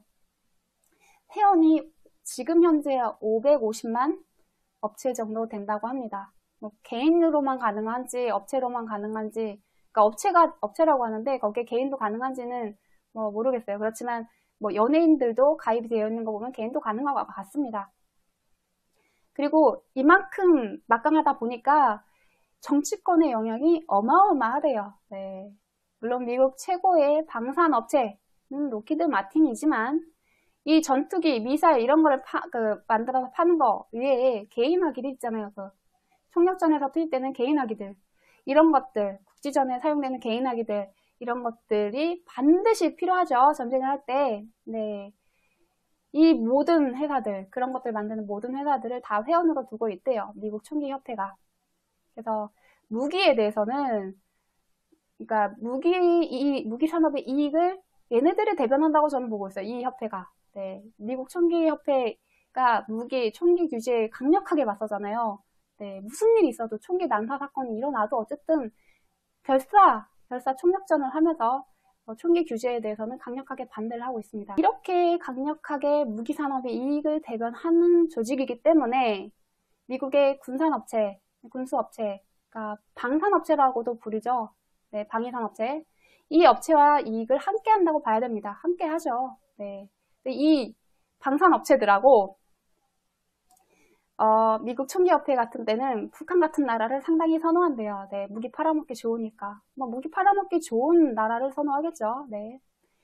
그리고 다들 아시겠지만 미국의 제조업의 10%는 군수산업이 차지하고 있습니다. 네. 그리고 가장 큰 수요처는 미국 정부예요. 그렇기 때문에 군수산업체의 로비도 상당히 활발합니다. 정치권의 영향을 굉장히 많이 미치는 걸로 알고 있어요. 이러한 이해관계를 가진 군부, 그리고 그 방산업체들, 이런 것들을 합쳐서 군산복합체라고 불러요. 이 군산복합체는 유대계하고도 밀접합니다. 그들은 유대계를 이제 반대를 해도, 네, 정치인 되기 힘들다고 하죠. 정치할 수가 없다 정도 수준이에요. 이만큼 절대적인 영향력을 행사하고 있는 진짜 권력들, 딥스테이트죠, 딥스테이트. 지난번에도 그래서 제일 먼저 딥스테이트 얘기를 할 때 제일 먼저 앞에 나왔었던 게 군산복합체였어요. 뭐 예리하게 보신 분들이 계실지 모르겠지만 뭐 지금 말씀드렸듯이 다들 아시다시피 미국의 군수업체, 군산복합체, 이거는 대표적인 딥스테이트입니다. 심지어는 어떤 말도 나오냐면은 미국이 군산복합체에 먹혔다라는 말이, 뭐 이거는 뭐 좌익들이 하는 말이지만 그런 말이 나올 정도로 그 영향력이 크다는 것을 우리가 가늠해 볼 수가 있습니다. 다시 미국 총기협회, 여기로 포커스를 맞춰서 돌아가서 이 얘기를 해볼게요. 얘네들이 얼마나 그 대통령 선거에도 영향을 끼치고 있는가를 보려면 이 사건들을 얘기를 해야 됩니다. 1999년에 4월 콜럼바인 고등학교에서 총기 난동 사건이 있었어요. 그 직후인 2000년 대선이 있었죠. 2000년대 대선. 그때 엘 고어 민주당 대통령 후보가 총기 규제 법안을 강력하게 추진하려고 했습니다. 그러자 미국 총기협회의 낙선 운동이 펼쳐졌고 그 결과는 낙선으로 이어져서 조지 부시가 대통령이 되었죠. 네, 중요해요.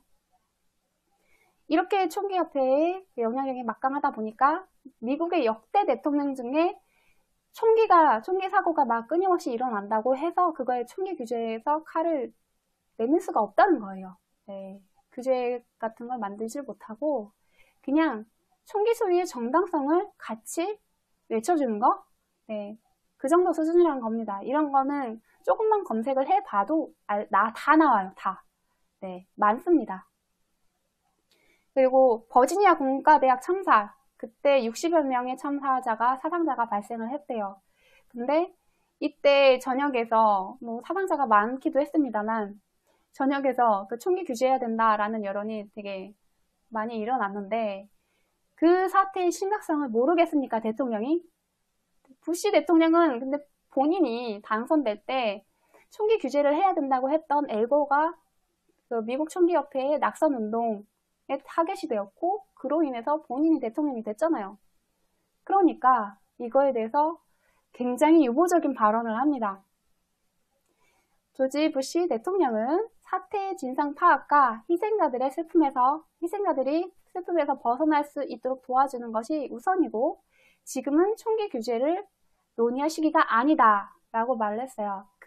이 말은 뭐 결국에는 총기 규제 얘기하지 않겠다라는 얘기잖아요. 그러니까 미국 총기협회에 대한 눈치를 보고 있는 것을 알 수가 있죠. 그리고 또 2004년 때 민주당 후보였던 존 케리와 존 에드워드, 이 사람들은 플래널 셔츠에 사냥꾼 장화를 걸치고 사냥 여행을 떠나는 모습을 연출하기도 했대요. 당선되고 싶으니까 잘 보이려고. 어디에? 미국 총기협회에. 그리고 2008년도에 오바마죠, 오바마와 힐러리가 그 민주당 대통령 후보로 나왔었잖아요. 그때 총기 소지의 권리에 대해서 지지를 한다라고 밝혔다라고 해요. 결국은 대통령 후보들이 미국 총기협회의 눈치를 보고 있음을 여기서 이 많은 여러 가지 사건들을 통해서 알 수가 있습니다.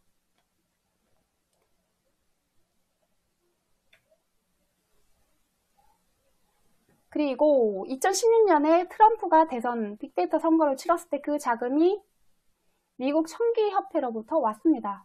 네, 아까 보여드렸었죠? 그러니까 트럼프도 당연히 같을 수밖에 없겠죠. 여러분 생각해보세요. 오바마 때보다 5배가 넘는 금액을 나를 지원을 해줬어. 미국 총기협회에서. 그런데 미국 총기협회, 미국의 무기산업 다 연결이 돼 있으니까 군산복합체 걔네들 눈치를 안 볼 수가 있을까요? 볼 수밖에 없어요. 7천만 달러에 달하는 이 천문학적인 돈을 지원을 받았는데 어떻게 눈치를 안 봅니까? 본인 소신껏 정치를 할 수 있을 거라고 생각하세요?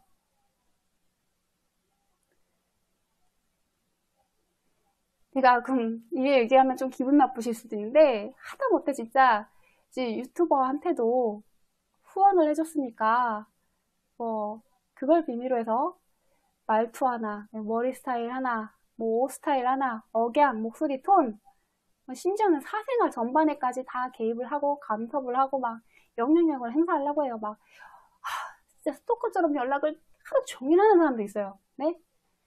이러는 상황이고 근데 7천만 달러를 지원받은 트럼프는 어떻겠어요? 정치인들, 대통령들은. 눈치 안 보겠어요? 더군다나 소리 소문 없이 내가 자연사 할 수도 있어. 응? 내가 그 돈 먹고 꼴깍하고 내 맘대로 했다가 정말 주변인들 다 나가 죽어버리고 힐러리 주변에 죽은 사람 많다고 하죠? 어떻겠어요?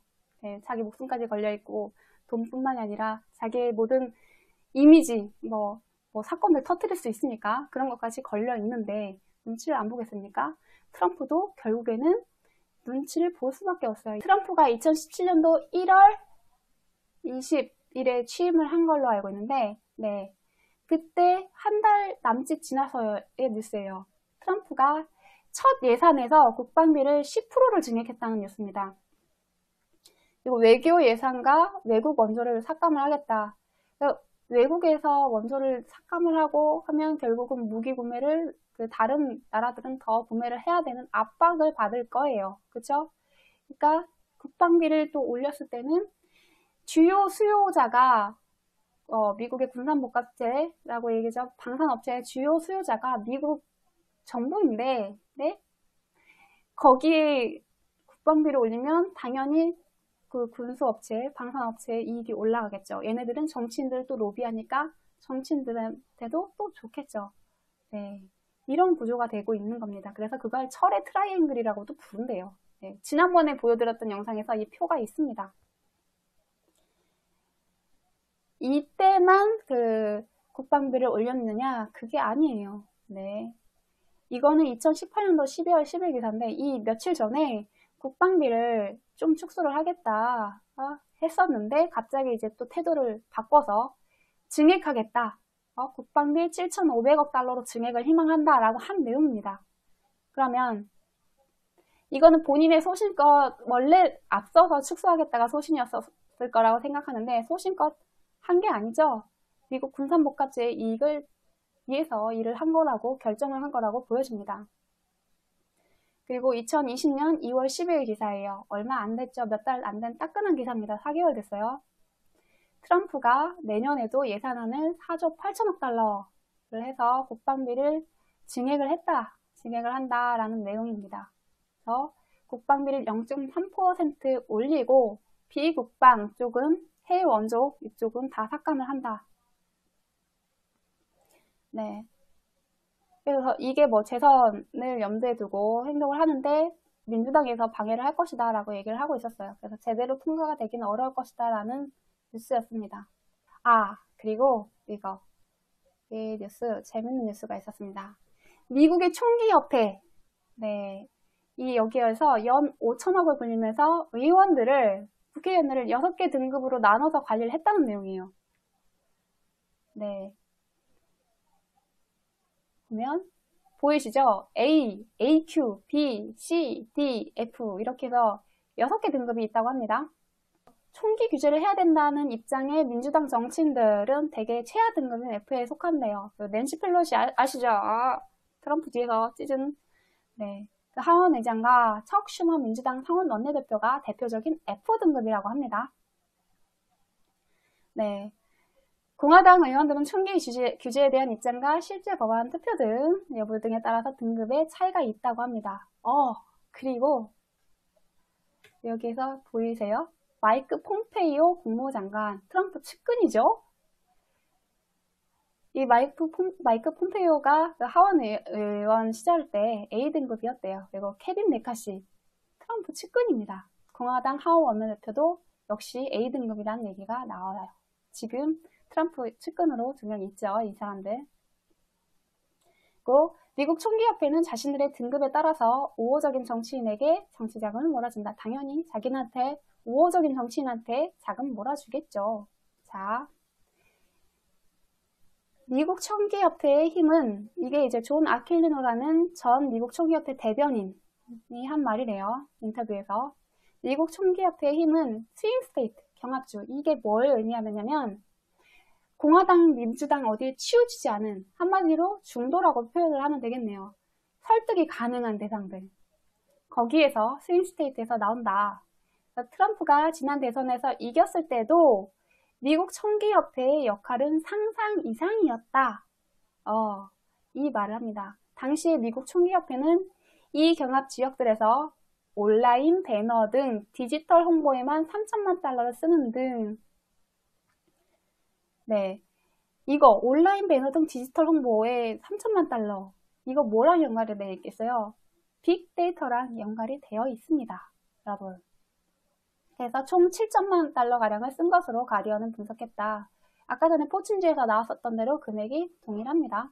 온라인 디지털 홍보에만 쓴 3천만 달러. 트럼프 선거 때 온라인 디지털 홍보에 이만큼 들어갔다는 얘기예요. 지난번에도 그리고 오늘도 말씀드렸던 캠브리지 애널리티카 그거 트럼프 대선에 관련된 업체죠. 디지털 분석, 빅데이터 분석하는 컨설팅하는 업체입니다. 그게 트럼프를 대통령이 될 수 있도록 승리로 이끌었다. 이 디지털 홍보 이 부분이 빅데이터랑 연관이 있기 때문에 여기에 주목을 또 제가 하는 겁니다. 빅데이터의 분석을 이용을 해서 어떤 누구한테 어떤 광고를 노출시켜서 지지자로 만들어서 표를 찍게 할 것인지 타겟을 수집하고 분석을 해야 결과를 도출해가지고 타겟을 정해서 작업을 할 거 아니에요. 네. 오바마 때 하루에 66,000대의 컴퓨터를 돌려서 시뮬레이션을 했는데 이때는 그런 작업 없었을 것 같아요. 우리 중도라고 하는 사람들 뭔가 이제 정책적으로 굉장히 좋은 것만 홍보 막 해주면 그래 그렇구나 그런 것들 있잖아요. 100% 우리의 의사대로 우리가 소신껏 투표를 했다라고 보기 어려울 수도 있어요. 이런 걸 따져봤을 때 많은 사람들이 세력들이 딥스테이트가 이 빅데이터에 관심이 많고 규각들을 이용하고 있다는 겁니다. 그 표적은 우리예요. 네, 여러분, 당신들, 저 우리란 얘기입니다. 빅데이터는 아까도 말씀드렸듯이 정치뿐만이 아니라 군사 분야에도 쓰입니다. 딥스테이트 세력들이 패권 장악에서 가장 중요하게 생각하는 게 군사적 분야이고 데이터베이스라는 용어가 처음 생긴 것도 분비, 군사 쪽에서 나온 말이에요. 네. 그런 것들을 봤을 때 빅데이터에 딥스테이트들이 관심이 없을 수가 없어요. 초집중되어 있습니다. 이게 최첨단 무기를 개발하고 그 무기들을 실현할 때도 빅데이터가 기반이 돼야지만 가능한 겁니다. 빅데이터가 기반이 안 돼 있으면 그 기술들이 제대로 구현이 안 돼요. 그러니까 미국의 군산복합체 딥스테이트 세력은 빅데이터의 중요성을 아주 절대적이라고 보고 있을 겁니다. 네. 아까 말씀드렸던 무인 드론, 이란의 혁명수비대 솔레이마니 죽일 때 그 무인 드론 쓸 때 빅데이터가 없이 가능했을까요? 그게 기반이 됐기 때문에 위치도 파악하고 어떤 동선으로 움직이는지도 파악하고 여러 가지 정보들을 취합해서 그게 가능했던 겁니다. 네. 아까 전에 이름 제가 제대로 얘기를 했네요. MQ-9 리퍼. 그리고 그것뿐만이 아니라 어딘가를 정밀 타격할 때도 그 지형 정보라든지 이런 것들에 대한 정보 빅데이터가 있어야 되고 정찰을 할 때 테러리스트들, 범죄자들 대응을 할 때도 그 대상에 대한 모든 작전을 할 때 이 빅데이터가 기반이 된다는 거예요. 최첨단으로 가면 갈수록 좋은 기술을 구현을 하려면 AI도 빅데이터가 기반이 되어야지만 가능한 거거든요. 그래서 얘네들이 빅데이터에 굉장히 열을 올리고 있고 집중하고 있다. 우리도 그 중요성을 일반 사람들도 인식을 하고 여기에 대해서 많은 생각들을 하셔야 된다라는 말이에요. 네, 그 얘기도 나오네요. 미국이나 중국이나 러시아 막 이런 데는 킬러 로봇, 인공지능 기술을 활용을 해서 자동화 무기를 개발을 하는데 일명 킬러 로봇이라고 부른대요. 이런 거를 개발해서 시연을 하려고 해도 빅데이터가 필요한 겁니다. 그게 기반이 안 돼 있으면 안 돼요. 우리 산업 전반에서 빅데이터가 없이 제대로 자율주행이든 드론으로 뭘 하든 이런 것들이 이루어질 수가 없어요. 무인 택배를 한다고 해도 자율주행해서 AI 시스템으로 자율 드론으로 해서 택배 시스템 한다 그런 뉴스도 있었는데 그런 거 하려고 해도 빅데이터가 기반이 되어야 가능한 겁니다. 그리고 여러분 아까 전에 그 바다 별님이었나? 그분이 말씀하셨듯이 질문을 하셨었잖아요. 왜? 이거 왜 하는 거야? 왜 이러는 거야 얘네들이? 이런 생각이 드실 거예요. 왜 그러겠어요? 아까 대답을 해드렸듯이 이거는 패권 장악을 하는 것과 관련이 있습니다. 패권을 장악하고 내가 권력을 장악하고 다시는 누구한테 뺏기지 않으려는 의도가 있어요. 이 모든 것에서 군대도 움직이는 거고 그 군대에 필요한 빅데이터도 필요한 거고 그리고 결국에는 어떤 국가나 어떤 권력의 집단의 근간이 되는 개인들, 국민들, 일반 사람들을 통제를 하기 위해서 부를 축적하고 권력을 오래도록 잡기 위해서 이런 모든 것들이 필요한 겁니다. 네. 그러니까 민간 영역까지, 그러니까 군사 영역뿐만이 아니라 민간 영역까지 이거는 자연스럽게 확대될 수밖에 없는 거예요.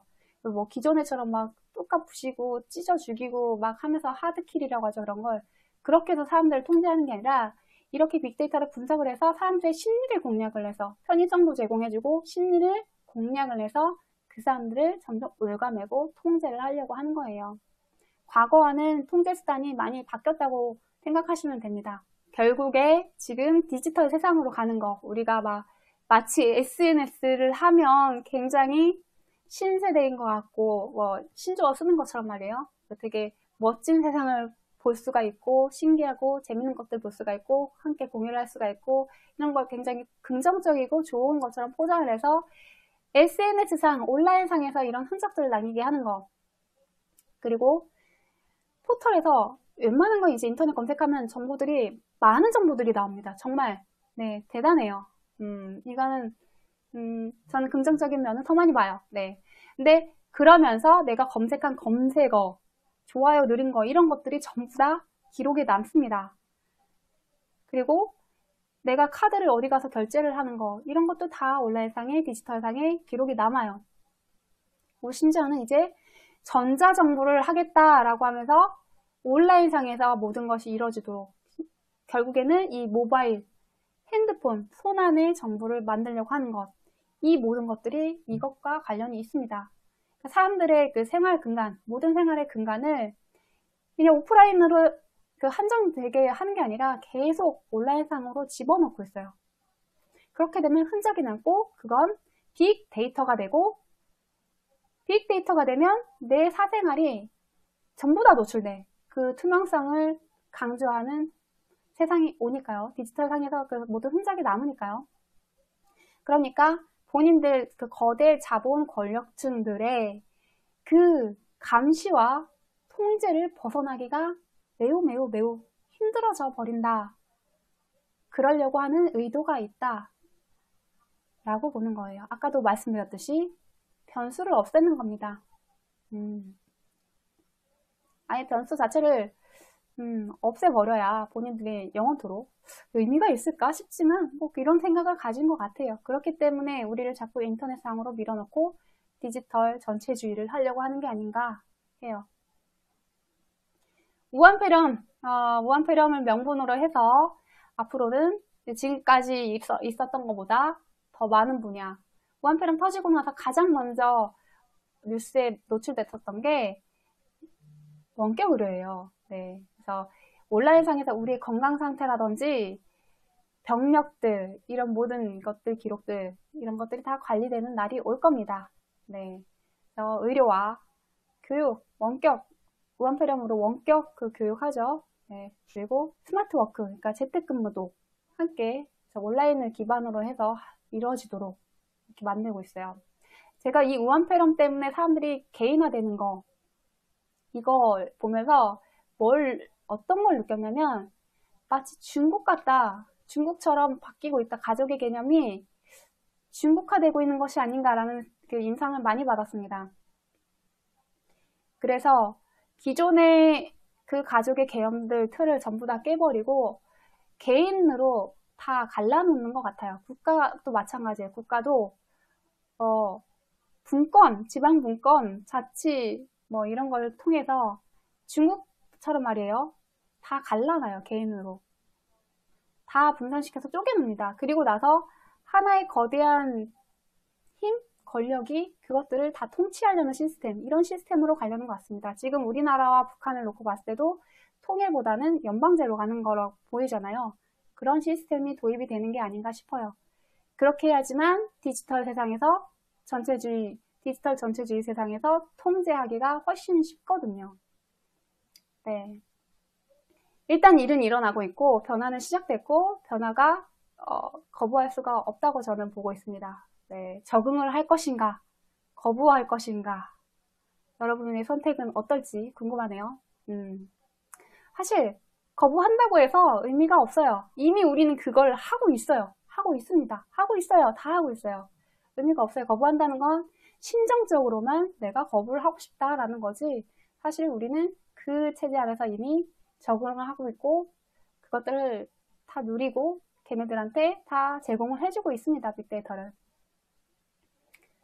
그 의도가 어떻든 간에 이 변화를 막을 수가 없다면 우리는 어떻게 해야지 현명한 걸까요? 그거에 대해서 같이 고민을 해봐요. 저도 많은 생각을 합니다만 결국은 적응을 하고 선도를 하는 게 답이다. 지난번에도 계속 얘기를 드렸듯이 그렇습니다. 예를 들어서 그 전자정부 시스템 같은 경우도 스마트시티 같은 경우도 우리가 국제 모델이 돼서 다른 나라에 수출을 한다. 국제 표준이 돼서 다른 나라에 수출을 한다. 그로 인해서 우리가 이익을 가질 수 있다, 이익을 창출할 수 있다, 이런 개념으로 접근하면 국익을, 그리고 우리의 생존과 번영에 도움이 되고 실현할 수 있다는 거예요. 그게 더 현명한 것이 아닌가라는 말을 하는 거죠. 그동안 국익을 우선하고 대한민국을 지키겠다고 했었던 우리들이 과연 그런 미래의 먹거리나 산업들, 그리고 시대의 변화에 대해서 얼만큼 민감했고 그걸 대비를 했는가에 대한 물음과 반성도 필요할 것으로 보입니다. 근데 쟤네들 이렇게 생각해서 보면 맞는 것 같아요. 쟤네들이 어떤 무기를 만들어서 막 팔아먹어. 그러니까 우리나라도 막 어떤 무기를 만들어서 다른 나라에 수출을 했어요. 네? 수출했으니까 국산 무기 팔아먹었어. 잘했다. 뿌듯하다. 국뽕 한 사발을 막 들이키잖아요. 네? 아, 우리 잘했다. 뿌듯하다. 막 이렇게 역시 우리 대한민국 이러면서. 그런데 하물며 무기 하나라도 그런데 이런 산업들, 전체적인 그 디지털 정부를 세우는, 그 도시를 세우는 그런 시스템을 우리가 선도적으로 해서 수출을 하게 되면 어떤 기분일까요? 네, 이렇게 생각을 하면은 조금은 부정적인 생각이 가시려나요? 저는 그래도 물론 부정적인 생각이 막 가시진 않아요. 나는 아날로그가 좋아요. 적당한 디지털과 아날로그가 조합된 게 좋습니다. 너무 내 개인의 사생활이 없어지고 하는 측면이 많아서 거부감이 제일 먼저 듭니다. 여러분이랑 마찬가지예요. 네, 그렇습니다. 그래도 현명하게 살아남으려면 이런 것들에 대한 생각들을 해 보셔라 라고 말씀드리는 겁니다. 네, 뭐 원전 기술도 우리가 탑. 네, 막 국뽕 얘기하시죠? 제트비님 한국은 국뽕 오짐 허허허. 근데 사실이잖아. 원전 기술 탑이었고 조선 기술도 우리가 탑이고 그런 거 수출하면서 우리가 얼마나 뿌듯했어요. 대한민국 국민인 것도 자랑스러웠고. 네, 그러한 새로운 먹거리를 우리가 선점을 하는 것이 더 현명하다라고 말씀을 드리는 겁니다. 그렇게 해서 우리가 우왕굿 우리나라 최고, 뭐 우리나라 국익 실현 다시 도약한다, 뭐 이런 것들이 그런 날이 올 수 있게끔 말이에요.